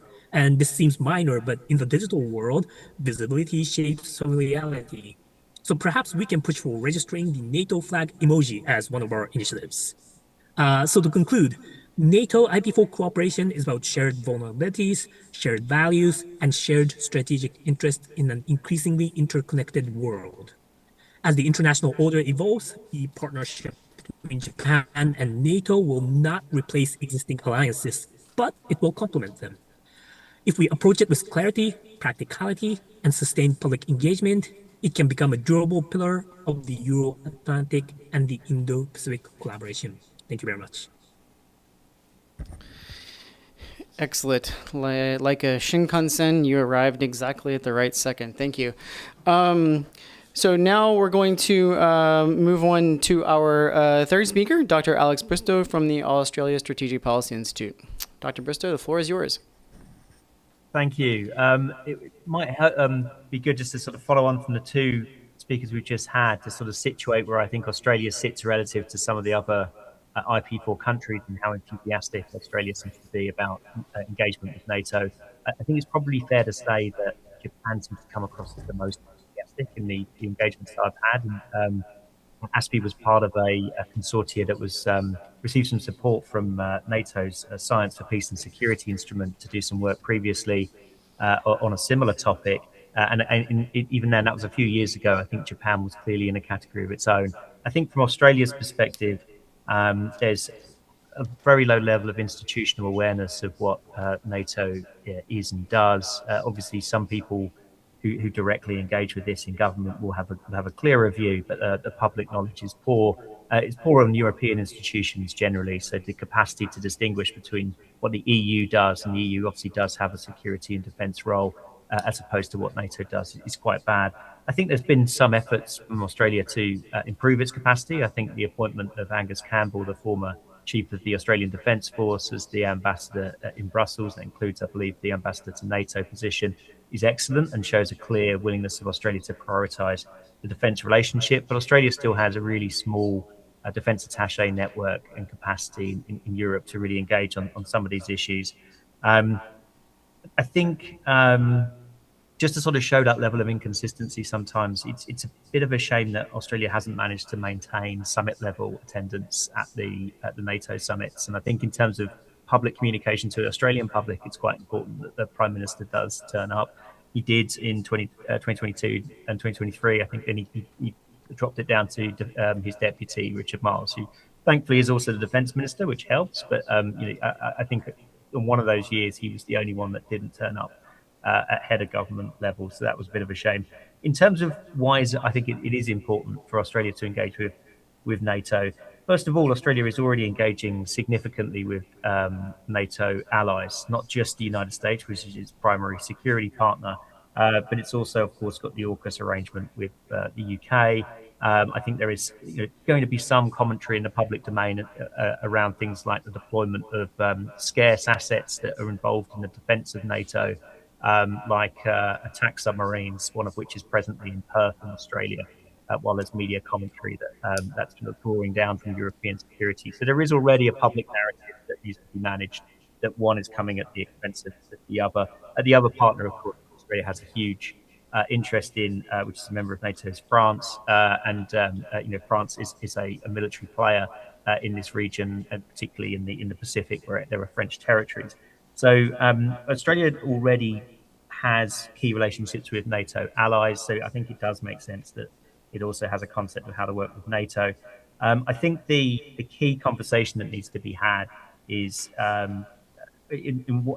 it's come out in earlier comments, but it's this notion that our adversaries, Russia, China, and perhaps North Korea, of course, is already involved across the two theatres, that they may coordinate their actions if they want to expand aggression. And therefore, it does make sense that we have some capacity to coordinate in response. I don't think anybody's saying that we're extending Article 5 beyond its present geography. I don't think anyone thinks any of the countries of this in the Indo-Pacific are going to become members of NATO. It's perhaps a bit of a shame that whenever collective defence is discussed in this context, we do somewhat fall for the Chinese propaganda. Former Japanese Prime Minister Ishiba liked to talk about an Asian NATO. It would be good to talk about broader collective security defence arrangements without having to use NATO as the comparator. But yet, I think dealing with those contingencies, of course, also means dealing with the pressure on the United States to work across the two theatres. And this is where I think the rubber really hits the road. I think in many of the conversations I've had, including in Brussels, including in NATO headquarters, there's always been this sense that the US has an element of its forces that are fungible, that may need to move from one theatre to the other, probably most likely move from Europe to contingency in the Indo-Pacific. I think, to be honest, Australia would expect that and support that. But I think it knows that to avoid a sort of beauty contest where both sides are screaming to the US to stay in their own present geography, it makes sense for Australia to help Europe help itself, and it help with European rearmament, help make Europe strong enough that it can repel Russia. And so I think that is a very strong reason for Australian engagement. It's one of the reasons I think we're involved in Ukraine, and Australia is making various efforts to get more involved with the rearmament of Europe. Some of that is with economic interest in mind, but also I think there is a strategic interest. Actually, can I do a very quick time check? I didn't properly take a note on how long I've got left. 4 minutes left. You have 3 to 4 minutes. Brilliant. Okay, I think I can get through it. So just just on some of the other opportunities, I think. Actually, before I do that, on the beauty contest, an interesting little footnote which I think is worth bringing out to this audience is I think with the US's focus on defense spending, it is quite interesting that Defense Minister Miles has started referring to Australian defense spending through the NATO standard. I think to a certain degree to sort of offset some of the criticism that is levelled against Australia that it's not increasing its defence spending fast enough. The normal Australian calculation for defence spending is just over 2% at present. But by NATO standard, Defence Minister Miles says it's 2.8%, which makes him look a lot better, makes Australia look a lot better compared to other countries. In terms of other opportunities, the biggest one clearly is on sharing information and tradecraft in areas of resilience outside of military deterrence and military effects. The hybrid threats work, which is prominent in NATO's explanation, its public explanation of what it does with Australia, and I think features in the individualized commentary on what it does with the other IP4 countries, focuses a lot on things like cyber, countering disinformation. I think that does make sense. I think it does create a question about how you coordinate with the EU at the same time. That's a very difficult one to get right. We have a project that's funded by the EU to set up some capacity to do hybrid threat resilience, similar to what the Centre of Excellence in Helsinki does. But we have to be very careful to deconflict that from NATO, even though ironically the Centre of Excellence in Helsinki is a co-owned facility, I think, funded by NATO and the EU. But yeah, getting that sort of balance where you're able to work with both is important. I probably haven't got long left. Many of my ideas have been said by others already. But just to pick up on the countering Chinese propaganda about an Asian NATO and the traction that can get with certain countries in Southeast Asia and the Pacific, that's definitely a concern that Australia has. But I actually think we probably overly self-censor a little bit of that. I think it is good for Australian prime ministers to be turning up with their IP4 counterparts and clearly having defence discussions at top level around the NATO table. I think it does send a deterrent signal, and if we're dealing with adversaries who are clearly working together, then I think we should have the confidence to be able to send that signal back, that even though we're not changing the structure of NATO, we are prepared to talk about these issues in order to coordinate our response to them. Another one I think is worth looking at is sea lane security, where that is to a certain degree inevitably going to transcend some of the geographic focuses of NATO and the main Indo-Pacific focus of the IP4 countries. In any kind of large conflict, you will need to maintain some kind of sea lane security coming through from Europe, the whole way through to the Indo-Pacific. The things like liquid fuel security for Japan, South Korea will be very important coming from places like the Middle East. And I think there is some need to actually discuss about, well, where do certain people's responsibilities start and where do certain people's end? And now there's the High North to consider. I'll make this my last point. But we had the former Norwegian defense minister here not that long ago, maybe a couple of years ago now, very focused on the High North, the capacity for climate change to open up that northern route. Of course, China is playing heavily in that space as well as Russia in places like Svalbard. Obviously, the concerns recently about Greenland. I do think that sea lane security, both along the High North route and throughout the more traditional routes in places like Suez, is an obvious place you should discuss between NATO and the IP4. That's probably enough from me. Great, outstanding. I haven't really said anything myself in between the presentations. I guess I would really just second what Dr. Bristow just said about the importance of the level of representation at the summits and how important that is. I think I would also say that the winner of the beauty contest might be the Middle East, but I suppose that's a conversation for another day. Let us turn now to Professor David Cappy from the Center for Strategic Studies in New Zealand. Professor Cappy, the floor is yours. Hi, Mason. Very nice to see you again. I remember that article very well. Thanks to you, to Professor Park, Korean colleagues, and to Pietro in Brussels for organising this launch event of the regional hub. It's great to be joining you. I'm just going to focus on the three big questions we were asked to reflect on. One is, and the first one is really what's the value that New Zealand sees in partnering with NATO?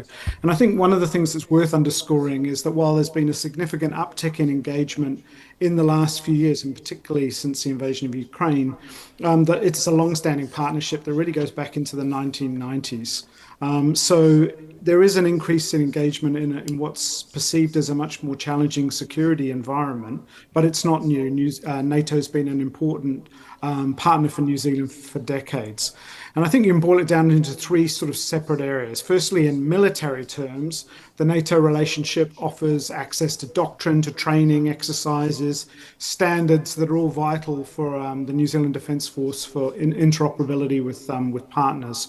We're seeing an increasing interest in cooperation on disruptive emerging technologies, on cyber, and increasingly on defence industry. And New Zealand issued a defence capability plan, which by New Zealand standards lays out some significant increase in defence spending and investment just last year. And then I think more broadly also there's a real interest in information sharing and also thinking about how NATO is confronting some of the hybrid threats in Europe and what lessons those have for the Indo-Pacific. Secondly, I think politically, it's been an important vehicle for engaging with like-minded partners. And obviously that's something that's become more important since the full-scale invasion of Ukraine, which we mark 4 years of it tonight. New Zealand just today passed its 34th round of sanctions on Russia, and it's provided not just humanitarian assistance to Ukraine, but also funding to the prioritised Ukraine requirements list and to the NATO Trust Fund for lethal assistance. New Zealand has worked with NATO member states on training Ukrainian forces, originally in the UK and now much closer to Ukraine. It's a member of the Drone Capability Coalition and so on. And then I guess third, in particular, since the change of government in New Zealand in 2023, New Zealand has become a stronger supporter of IP4. And I think probably it's gone from being the most wary and cautious of the 4 Indo-Pacific partners about this framework to in some ways one of the most enthusiastic. It gives a small player, I think collectively, it gives a small player better opportunity for access to NATO than it would have alone. The New Zealand government has wanted to lean into traditional partners and also do more with Indo-Pacific partners like particularly Japan and Korea. And in terms of that high-level representation at the NATO summits, New Zealand was the only country, found itself in a slightly strange position, the only one that sent a leader, of course, to the Hague summit last year. And also, there's the IP4 NATO connection, but I also think that in this period of tremendous flux that we're living through at the moment, where there's an enormous amount of uncertainty about the US's place in the world, that IP4 as a collection of Indo-Pacific democracies has a value for New Zealand, particularly as, unlike Australia, Japan, it isn't a member of some of these other minilateral frameworks like the Quad. So what are the shared challenges we're addressing together? I think like most small states, New Zealand has a really strong interest in wanting to see respect for international law, territorial integrity, not wanting to see aggression rewarded. That explains, I think, strong and sustained support for Ukraine, but I think it also reflects concerns about a more assertive China, particularly in maritime Asia and increasingly perhaps in the Pacific. The idea that the Euro-Atlantic and Indo-Pacific are connected theatres is something that really resonates, I think, amongst political leaders in New Zealand, if not the public. And North Korea's participation in the war is one clear example of that, as is cooperation between Russia and China, but also other concerns, such as, for example, the need to protect critical undersea infrastructure, where we've seen shadow fleet vessels that might be registered in the South Pacific, cutting cables in the Baltic. And as I mentioned earlier, we're seeing NATO confronting these hybrid threats from Russia and sabotage, territorial incursions, disinformation, cyber attacks, those have their echoes in the Indo-Pacific. So understanding those challenges and how best to respond to them also has value for our region. And then third and finally, this question about public diplomacy and building public understanding of NATO IP4 cooperation, building a better understanding of NATO and its work, and enhancing resilience against disinformation. I mean, here I would echo many of the comments we've heard from the other speakers. I think that we need to do a better job, tell better factual stories, and disinformation really thrives in a vacuum. And, New Zealand historically hasn't had a particularly strong or mature public conversation on national security. And I think that's allowed some of those same myths to get established. NATO provoked the war in Ukraine, for example, or that NATO is coming to the Indo-Pacific to contain China. We need to fill the space with facts about what NATO actually does and how it works with New Zealand, how it works with Indo-Pacific partners. And I guess some of the institutions in our hub, they're non-partisan, they don't take political positions, but it's not so much to tell people what they should think, but at least to make sure they're coming to the judgments on the basis of real factual information. And I guess for us, we're looking at some targeted events and engaging different communities who might not be traditionally so interested, students and young people in particular, parliamentarians, business, the media, trying to build a richer conversation around NATO and IP4, and also thinking, I think, as Professor Igata mentioned, thinking about new ways to connect with people. Conferences are all well and good, but how can we reach people through podcasts and digital platforms, people who aren't going to sit down and read a policy paper?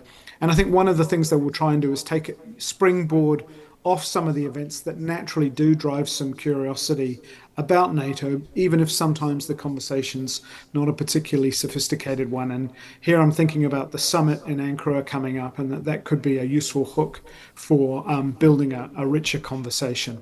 I'll leave it there, but happy to take any questions in the discussion. Fantastic. Thank you. Thank you very much. And again, also for keeping time. Now we come to our final speaker before we turn to the Q&A and the discussion. And we are fortunate to have today with us Ms. Sophie Larder, who's an officer in the Political Affairs and Security Policy Division at NATO. So without further ado, I will turn things over to her. Thank you very much. And good afternoon, good evening to you in the Indo-Pacific region. I think, so to say, it's one of the hazards of my job these days is looking at time-appropriate greetings, given how much now we're talking virtually with you. So real pleasure to hear you. Really lots of interesting things have been said so far, and lots of things I greatly agree with. I'm an Indo-Pacific officer here at NATO, working on this file for the last 5 years. So first of all with Japan and Korea, and more recently with Australia and New Zealand. So it's a real pleasure to be presenting to you at this first meeting of the Hub. And I do think, this is such important work, over the past 5 years through this job that we've been doing here with our Indo-Pacific partners together to sort of, develop these partnerships. We've at the same time seen this really significant increase in disinformation and misrepresentation of what we've actually been doing. So it's sort of like been gone hand in hand, tandem with all the the good things that we're trying to do. This sort of misrepresentation of us. So I really appreciate all the words that have been said today.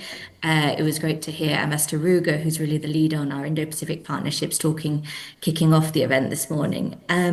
So a little bit in my intervention. I'll try to keep to time as well, but forgive me, I've got a lot to say about this, so bear with me a little bit. First, I think I wanted to pick up on what a lot of you were saying as well about the past. Because really, I think when I came into it 5 years ago, it was clear that this is not new work for us at NATO. We've been engaging with all 4 of the Indo-Pacific partners for several decades, whether it was our work in Afghanistan in the 2000s, the extensive involvement of Australia and New Zealand, Japan's involvement in our efforts in the Balkan stabilization going back to the 1990s, really significant work over decades that we've already had a sound basis to work on.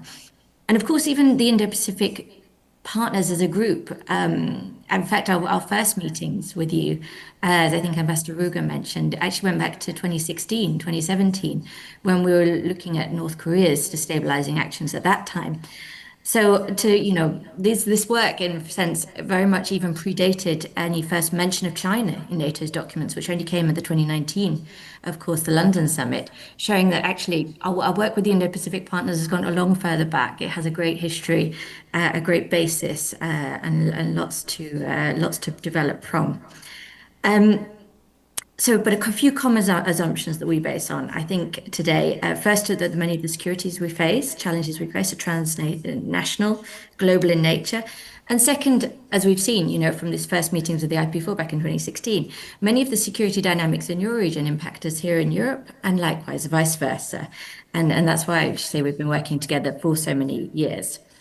But at the same time, moving a little bit to the present, I think our recent era of work really started in 2021. In fact, ahead of the Russian invasion of Ukraine, when our NATO 2030 decisions actually singled out the 4 Indo-Pacific partners as being the 4 partners we wanted to work more closely on in the future.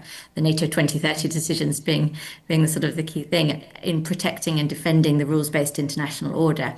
So it was an interesting parallel that while we were, stepping up in, incredibly our cooperation with the Indo-Pacific partners as a group, this was obviously going on at the same time as the build up to the Russian invasion of Ukraine.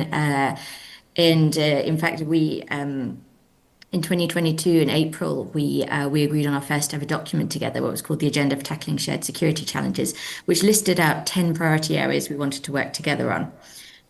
So these 10 challenges, all very cross-regional, thematic in nature: arms control, non-proliferation, cyber defense, resilience, counterterrorism, many of the things that you've been mentioning today. That's what we identified back in 2022 as being the cross-regional security challenges that we wanted to work on together, and recognize that we can do better by pooling our knowledge, pooling our resources to tackle them individually in both our regions. And of course, then in 2023 and 2024, we agreed on new ITPPs for all of our 4 Indo-Pacific partners. Because I think this has also gone hand in hand, together with our multilateral work with the IP4, has always been a recognition, as some of you have also mentioned, that each of our partners are very individual. Japan and Australia share different challenges, different perceptions of security, as do Korea and New Zealand, different priorities in terms of our work with NATO, different histories of our work with NATO, from operational contributions to more, defense capacity building efforts. As I said, this all came in the 2022 era against the backdrop of the Russian invasion of Ukraine. I remember one of our first foreign ministerials was in April 2022 that we invited the Indo-Pacific partners to participate in. And this was a hugely historic, symbolic moment because, a few weeks after the Russian invasion of Ukraine, we had around the table here the foreign ministers of the NATO allies sitting together with Ukraine, with Georgia, with Sweden and Finland, who are not then yet allies, and the Indo-Pacific partners, in a common framework, really signifying how united we stood in defense of, the rules-based international order, in support of Ukraine's sovereignty and territorial integrity, and it's obviously a very poignant day for us here today. As we speak, there's the ceremony underway in the Agora, marking the invasion. And I think while we've been doing all our work on those common security challenges, of course, the Indo-Pacific partner support to Ukraine has been a crucial part of that, of course. Hugely significant financial support through NATO, through comprehensive assistance package donations on medical rehabilitation and things like that, to Australia and New Zealand's military support to Ukraine, also more recent contributions to Pearl as the first ever NATO partners to do so. Australia's deployment, of course, of the Wedgetail surveillance aircraft in the context of protecting the critical supply chains going into Ukraine with their support. So real, consequences for our security in both our regions, and real signals of how we've been working together in lockstep to make sure that we are all standing firmly against the Russian aggression against Ukraine. And it's a war, of course, that, as you know, has had, hugely symbolic implications, with China's support as a decisive enabler of Russia's war efforts and North Korea's provision of troops and equipment. So today and the future, there's a number of things we're doing. I mean, I think it's clear from on the political side that we have made significant leaps forward for NATO summits, meetings regularly at all levels here in Brussels, ministerial level. We have regularly North Atlantic Council meetings here at NATO, where we invite our Indo-Pacific partners at the ambassadorial level. where we discuss a range of things from thematic cooperation to security in both our regions. So it's a really important venue for ambassadors here to discuss this. But it's really actually today, and through the last few years of development, it's really not just dialogue, it's really solid practical cooperation, and practical cooperation that we're working together to develop more and more for the future. Some of the key areas I think that we want to focus on going forward, that you mentioned a lot about, actually, defence industrial cooperation, where NATO's offers a really important platform for like-minded partners to come together, to share common standards, to also work on sort of more niche defence industry areas like space industry, where we have a huge interest in working with our Indo-Pacific partners on. Science, technology, and innovation, another sort of big basket of work that we're doing to look at opportunities where I can bring our researchers and scientists together, where we can really develop cutting-edge technologies, and not just develop cutting-edge technologies, but going back to the focus on the rules-based international order, about setting the standards of the future together. One of our flagship projects at NATO is about AI and the military use of AI, specifically the responsible use of AI in the military domain. And this is one of our expert forums where we come together and share the principles of responsible use that we're all working on for the future use of these technologies. Other areas of work, interoperability, of course, building on the gains of decades worth of, exercising, sharing information, things like this. So through our different frameworks that we have, starting with the umbrella of the agenda for tackling shared security challenges, through the more concrete ITPPs, where we have concrete goals and milestones, what we want to achieve over 4 years of cooperation, to our flagship projects, which is about deeper networks of experts on things like cyber defense, hybrid, as we're talking about today, and different areas of work where we really want to make this very concrete, very much expert focused, and very much about getting real security gains for both our regions.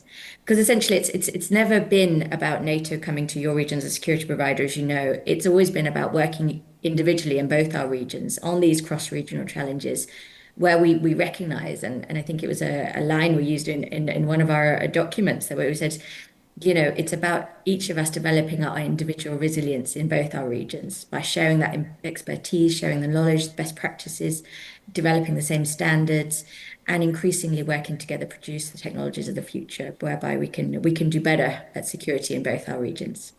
So thank you very much. Really interesting discussion today. Okay, great. Thank you very much. We're so happy that you were able to join us from Brussels. So without further ado, we move into the Q&A and discussion part of this. I have questions for all of the speakers, but I don't want to assert my chair's prerogative until it's truly necessary. So I'm at this point simply going to open the floor up for any questions and comments. And if no one has one right away and needs to take some time to put their thoughts together, I can offer my own thoughts and questions. But looks like we have maybe already. Okay, great. Do we have a microphone, perhaps? Oh yeah, there we go. I think we have a microphone here that we can share. So now we have Lee Sung-won from Sejong Institute here in Korea. Yes, thank you very much for your insightful presentations. And I have questions regarding the approach to China. So on the surface, the language used by Trump administrations and Europe often appears quite similar when it comes to the dealing with China. So, for example, when Albert Colby visited Seoul last month, and he stated clearly that the United States is not seeking to antagonize China, as Dr. Oh mentioned, but at the same time have U.S. military modernization, alliance modernization are clearly oriented towards strengthening readiness to deter China in the region, including through the closer coordination with the allies and partners and greater role sharing. And I think similar tensions can be observed in NATO IP4 cooperation. The most feasible areas of cooperation tend to lie in non-operational domains such as cyber, AI, supply chains, and defense productions, and maritime securities, and partly because they are seen as less directly provocative. And yet in practice, we all know deeper cooperation in these areas will still requires clearer shared threat perception and more defined priorities and higher level of information sharing, surveillance, and regulatory frameworks, which often point to China and Russia. So my questions to all the presenters, and what principles and guardrails should guide NATO IP partners in advancing more substantive cooperation in these areas while managing escalation risk and avoiding steps that could trigger like Chinese retaliations. Thank you. Okay, great. Why don't we group together two questions right away? We've got that one, which is for all of the panelists. And then let's get a second question. Ryo Inoue from the International Christian University in Tokyo. Thank you very much. My name is Rio, and I'm also a research trainee at the RCAST. And my question is about filling the informational vacuum or the void. And I was wondering, what I've noticed that a lot of governments are starting to use social media to post about like the prime minister's schedules and so on. But I was wondering, what concrete steps could you suggest for respective countries to take to not allow these gaps in the information to avoid certain narratives from being pushed? Thank you. Is there anyone for whom that question is directed, or is that for all of the panelists? I think it was Professor Cappy that mentioned this, but if anyone else has their insights, I would like to hear them. Thank you. Okay, great. Well, let's go ahead and get a third question.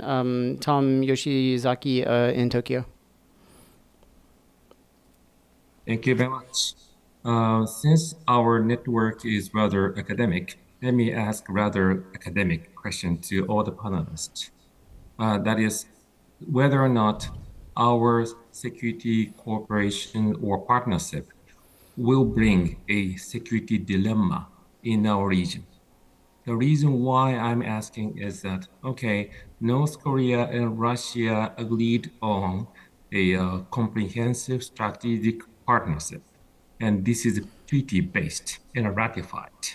And they say these are not alliances, partners. But North Korea is fighting in Kursk to fight for the defense of Russia, meaning that partnership is used for defense of the other country, not allied. So seeing from Pyongyang, seeing from Beijing, and also from Moscow, partnership may imply that having a kind of covert action to defend other members. Of course, we IP4 have no real interest in doing it, but perception matters. And North Korea, which is a neighboring country, and they have nukes and missiles, and they have a huge capability and will to do that against Mr. Trump interventionist tilt in case of Venezuela. Then my question is, we say the partnership has no security dilemma. We have the defensive, cooperative venture, and that's all. But what about the perception from red team? Thank you. Okay, great. Thank you. Let me just do a brief bit of math and tell everyone that each of those three questions seems to have been directed at the entire panel, which means that there would be 15 rounds of response. If each one of those was 2 minutes, we would actually go 10 minutes over time. So if I can exhort our panelists to pick and choose among those three questions, and of course also to keep your answers brief if possible, and to the point, pithy. That way we can hopefully have a second round of questions and discussion. So I will just go in order of the speakers and say, Dr. O, perhaps you want to give your take on any of those questions first. Yeah, sure. I think these questions also reflect our discussion in the first and second panel discussion, and I would like to respond in this way. So there seem to be two narratives or two perspectives on this NATO IP4 initiative. One is that of the skeptics, that these countries have very divergent threat perceptions towards Russia, China, and North Korea. So it won't be that sustainable, and it will not function as a well-working initiative. That's a skeptical perspective. But on the other hand, there are those with more positive view, which is that because United States is taking a step back from being more hands-on leading power, and so there is a sort of strategic vacuum or room for these middle powers to team up with one another to fill that gap. And although, I mean, these IP4 countries would have very divergent levels of threat perception toward China, structurally speaking, China has been rising for many decades, and it will be continued to be asserting its right and its political claim in this region. And the United States will be also not trying to let China be the most dominant player in this region. So structurally, their shared the threat perception towards China will ultimately converge. So these are two different perspectives or narratives towards this NATO IP4 initiative. I think it is wise for each IP4 member state to strike a good balance between these two reasonings or two perspectives at the domestic level, whether that be sort of through more deeper deliberation among the public or more serious discussions on this topic among the elite or foreign policy makers. So, but I don't think it will be a good approach for every IP4 member state to come up with one single and coherent balance between these two perspectives. Excellent, thank you. Dr. Egata. Sure, I'll be quick. So if you look at all of the different tangible cooperation that has been said so far, from intel sharing to countering disinformation, supply chain resilience, joint development of critical technology, critical infrastructure protection, Arctic security, and so on, this is all about general resilience, right? Meaning that it's country agnostic in a way. We're not saying that we're doing this to counter China or we were doing this to punish North Korea and so on. It's country agnostic. We're not singling out countries. And perhaps those are the areas where we should start cooperating as well. Because once again, if we're trying to increase our general resilience and there are countries that feels that they are singled out because of it, maybe we're not the problem. Maybe they're the problem. Thank you, Dr. Bristow. I think on the kind of guardrails point, if we're going to be offering any assurance or guardrails, I think we need to be choosing our audience. I think we should be focusing on communicating to Southeast Asia, the Pacific, and India. I don't think we need to be offering assurances and guardrails to China and North Korea and Russia. They're clearly already coordinating together. So pick your audience. I don't see deterrence as the same thing as antagonizing. So I sort of reject that. That assumption. I think that the security dilemma in the same way. Russia will claim that they're in Ukraine because a security dilemma was caused by the expansion of NATO propaganda. We can't be communicating to the adversaries. Let's communicate to the third parties in the region that we're actually trying to assure. That's Southeast Asia, Pacific, and India. Great, thanks. For what it's worth, I think I kind of agree, and this is my 2 points. I mean, I'm not really sure what it is that you can possibly tell China or Russia that would dissuade them from the notion that this cooperation isn't going to lead to something that they don't want. And I think maybe one way to think about it is more like deterrence is the art of saying, if you do this, we will do that. But then there's a second half of it, which is if you don't do this, then we won't do that. And I think maybe that way of thinking is perhaps in some sense more useful in terms of messaging. But that's my own 2 cents. I believe now we have Professor Kapi. Thanks, Mason. And I think probably those previous answers have answered Tom's question really well. I'm not sure I can add too much to that. I mean, I think in terms of the first question, I mean, my sense is I tend to agree with that we're unlikely to see a tight convergence of threat perceptions as a driver of cooperation. But I think what we are, and this is where I think I agree with Professor Igato, what we are going to, one is I think we'll still see an incentive for resilience. And then Dr. O's point, I think also that, there's a strong incentive here just because of uncertainty.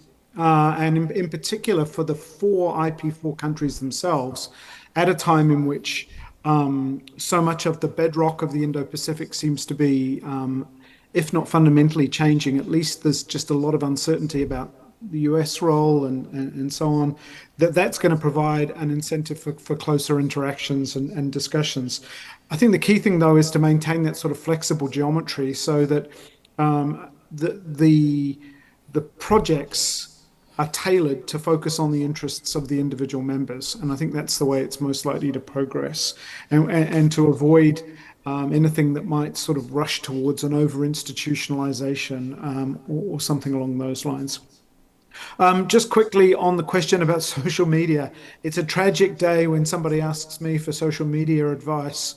But what I would say is, I guess the point I was making was really more of a general point, which is, I think a lot of the messaging and conversations that do take place, speaking at the New Zealand context, tend to be news pieces or op-eds or policy papers or government statements. And I think we just have to face the facts that, many of the people that if we want to try and create a better informed public conversation, we need to be speaking to people who are not going to be reading that kind of material. We need to be reaching out to much more diverse communities.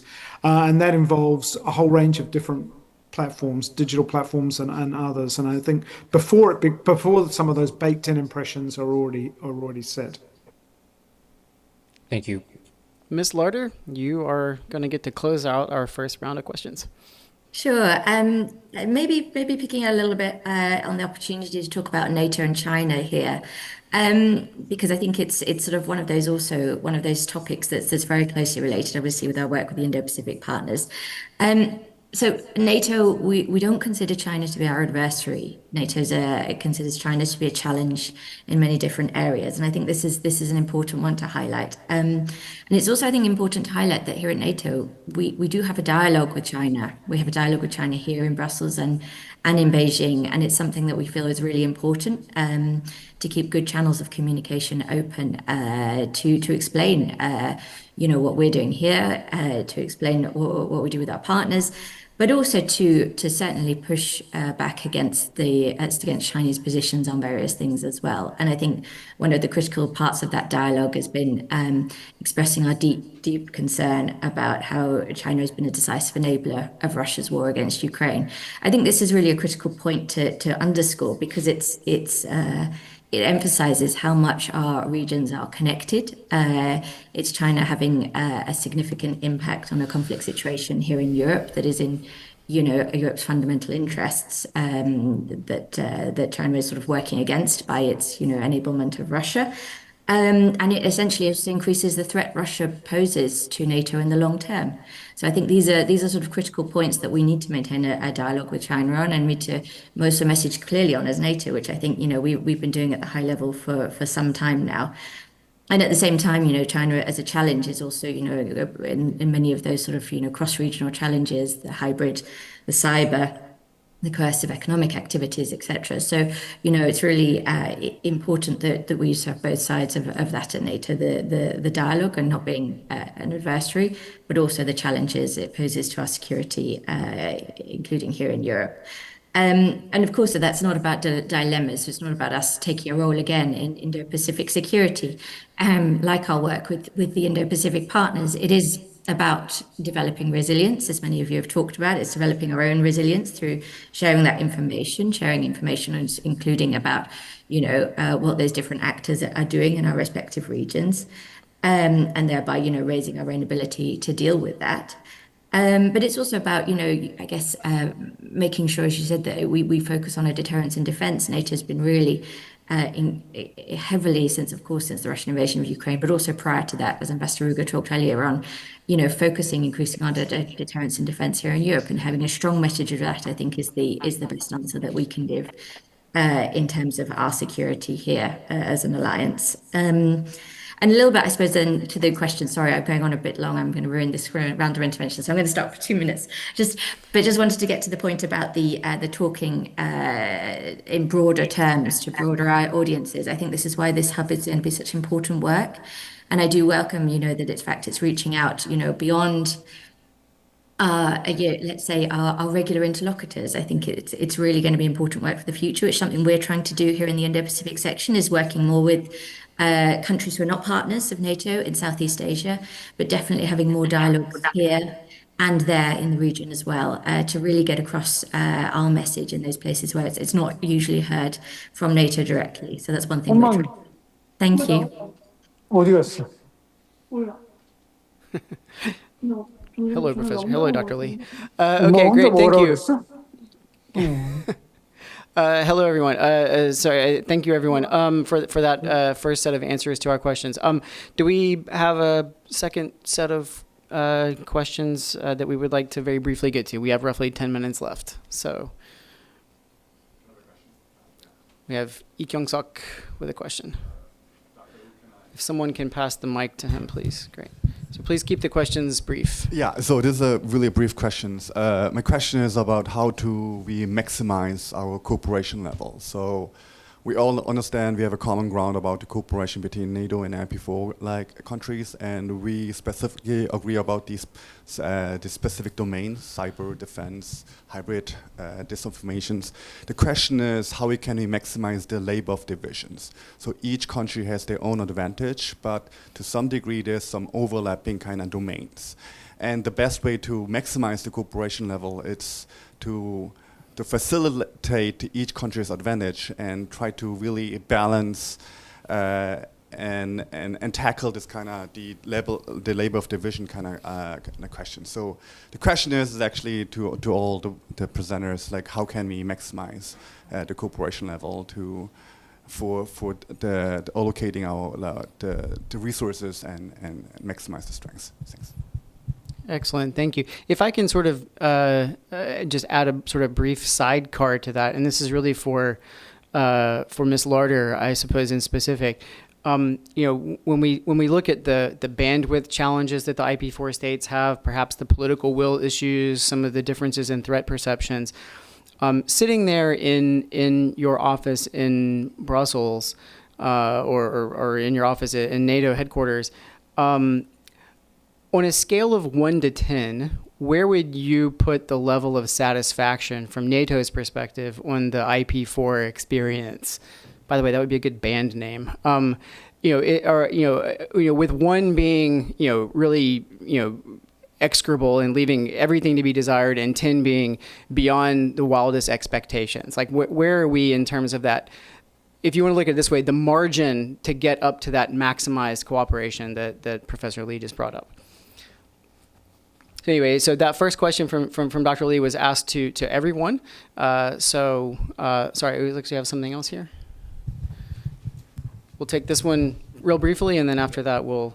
Yeah, I can just respond to Dr. Lee's question very briefly, because this one is raised at the conference we organized, and because there's a sort of tension between Korea and Japan within IP4 in terms of maritime industrial shipbuilding. So recently, Hanwha Ocean became the first shareholder of Austal, the primary and the largest shipbuilder in Australia. And Japan really didn't like it. And Japan opposed it. But it was endorsed and approved by United States first, and then Australian government later approved it.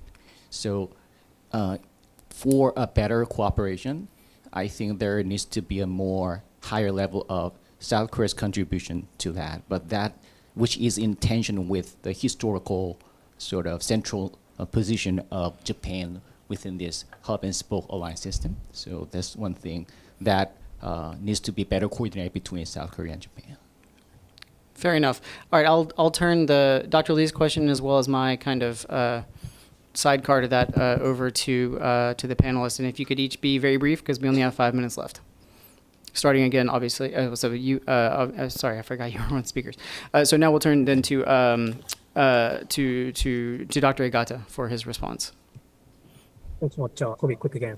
So in maximizing cooperation, I think it's, like you said, important to play to each of their strengths, look at comparative advantage and so on. But maybe another rule of thumb is to try and make sure that, cooperation doesn't necessarily always have to be all NATO and all IP4 countries, right? I mean, this hub would be a great place to exchange ideas and so on, but if it makes sense for some different permutations of countries to cooperate together, then I think we should move forward with that. For instance, last week we had the foreign minister of Iceland come to our center, and she gave a fantastic talk about the need for Iceland and NATO and Japan to cooperate together, perhaps on Arctic security. But for this, I mean, I feel like it's a great IP4, partnership cooperation, but Japan and South Korea were observers to the Arctic Council, well, a little closer to the Arctic than Australia and New Zealand. So perhaps this is one area where Japan and South Korea can try and find out where would be a good lower hanging fruits are, and then move forward from that. And later on, perhaps if Australia and New Zealand is interested in joining, sure. But once again, if we try and wait for a good topic to work on for all of the countries all of the time, then that might slow us down. So once again, looking at different countries to cooperate on certain issues, and if that doesn't include all of the parties, then I think that'll be okay. Thank you. Dr. Bristow. Thank you. Very quickly, I promise, just Sophie, thank you. I shouldn't have said adversaries in my remarks. I know that's a strategic concept, and Australia itself doesn't refer to China as an adversary, but they certainly can behave like an adversary as they are in supporting Ukraine, supporting Russia against Ukraine, as you mentioned. And I think we just need to be very caveated in having an honest sense with ourselves of how little you're going to achieve in dialogue with the Chinese. By all means, you have to have the dialogue, of course, and it would look bad not to offer the dialogue. But I really think we need to step up our communication with the third parties in the region, India, Southeast Asia, and the Pacific. Still keep talking to the Chinese, of course, but you're not going to achieve very much. Division of labour. Australia, I think, could be good on economic coercion. It's experienced a lot of that. A lot of people come to us for advice on that. Countering foreign interference. Australia has some novel practices on that, including distinguishing between espionage, influence, and interference in its laws. It's got some experience with New Zealand of how you do connectivity with the Pacific, of things like subsea cable, critical infrastructure. Obviously, Australia's built cables to parts of the Pacific to avoid China having those connections itself. Austral, that's a complicated one. I think it's only 30%. I actually think it's going to be manageable, but I do agree with the point that was made that there is a bit of a tension there where it'd be better if Korea and Japan could work some of these things out, but that's probably not directly relevant to my answer. Fantastic. The esteemed Professor Kapi. Thanks, Mason. I mean, I think we probably need to be fairly realistic about what kind of cooperation is able to be possible, what sort of levels amongst the four. If we look at, say, the four flagship initiatives that were announced over the last couple of years, I think the depth of those activities has been pretty thin, so we shouldn't expect to be able to run before we can walk. So I think finding ways to sustain elements of cooperation is important. I guess in terms of the division of labour, I can't imagine a sort of a high level plan of distribution of kind of specific roles, but I mean comparative advantage sort of falls as it does. I would say for New Zealand, perhaps one of the areas where there is that comparative advantage is in space launch, where the third highest number of space launches in the world last year after the US and China. Maybe in the polar dimension is interesting because I think here maybe some of the Antarctica Arctic conversations, there's also the potential for some useful exchange. But I do think we have to be a bit realistic about just how far we can expect things to go too soon. Excellent. Ms. Larder, the final word is yours. Thank you. And just to say, I wouldn't like to put a score, on these things. It's being an official here. It's harder to speak openly, but definitely getting up to 10, I would say, in terms of the achievements I think that we've made over the last few years. I think also speaking from a bureaucracy as well, I would have a shout out here for how we work. And I think this is a crucial part is in the individually tailored partnership programs. The fact is that they really do help us ensure that each of our IP4 partners is working on their strengths and topics that they want to work on with NATO. The fact is, it's not at all limited to the work of the group. It's definitely individually focused areas, you know, and really different sort of milestones, goals within each of those documents that allow us to each concentrate with our own areas. At the same time, I think where we've got, let's say, where it's a good work underway, and we've got, again, a good framework that we need to develop further, is our flagship projects. And this is, the aim with the flagship projects was never to be sort of standalone events, but always to sort of use them as vehicles to create expert communities in different areas. So now you're seeing, you know, a couple of years in on the cyber defense side, you know, several cyber champion summits along.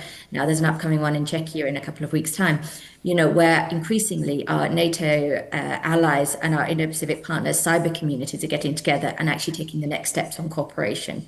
So building those expert communities. The same in Stratcom and hybrid, you know, there's the one of our flagship projects is focusing on looking and analysing disinformation and the strategies we're using to combat it. Again, bringing together experts from defence, foreign ministries, and different organisations with the IP4, with our staff here at NATO who are looking at that.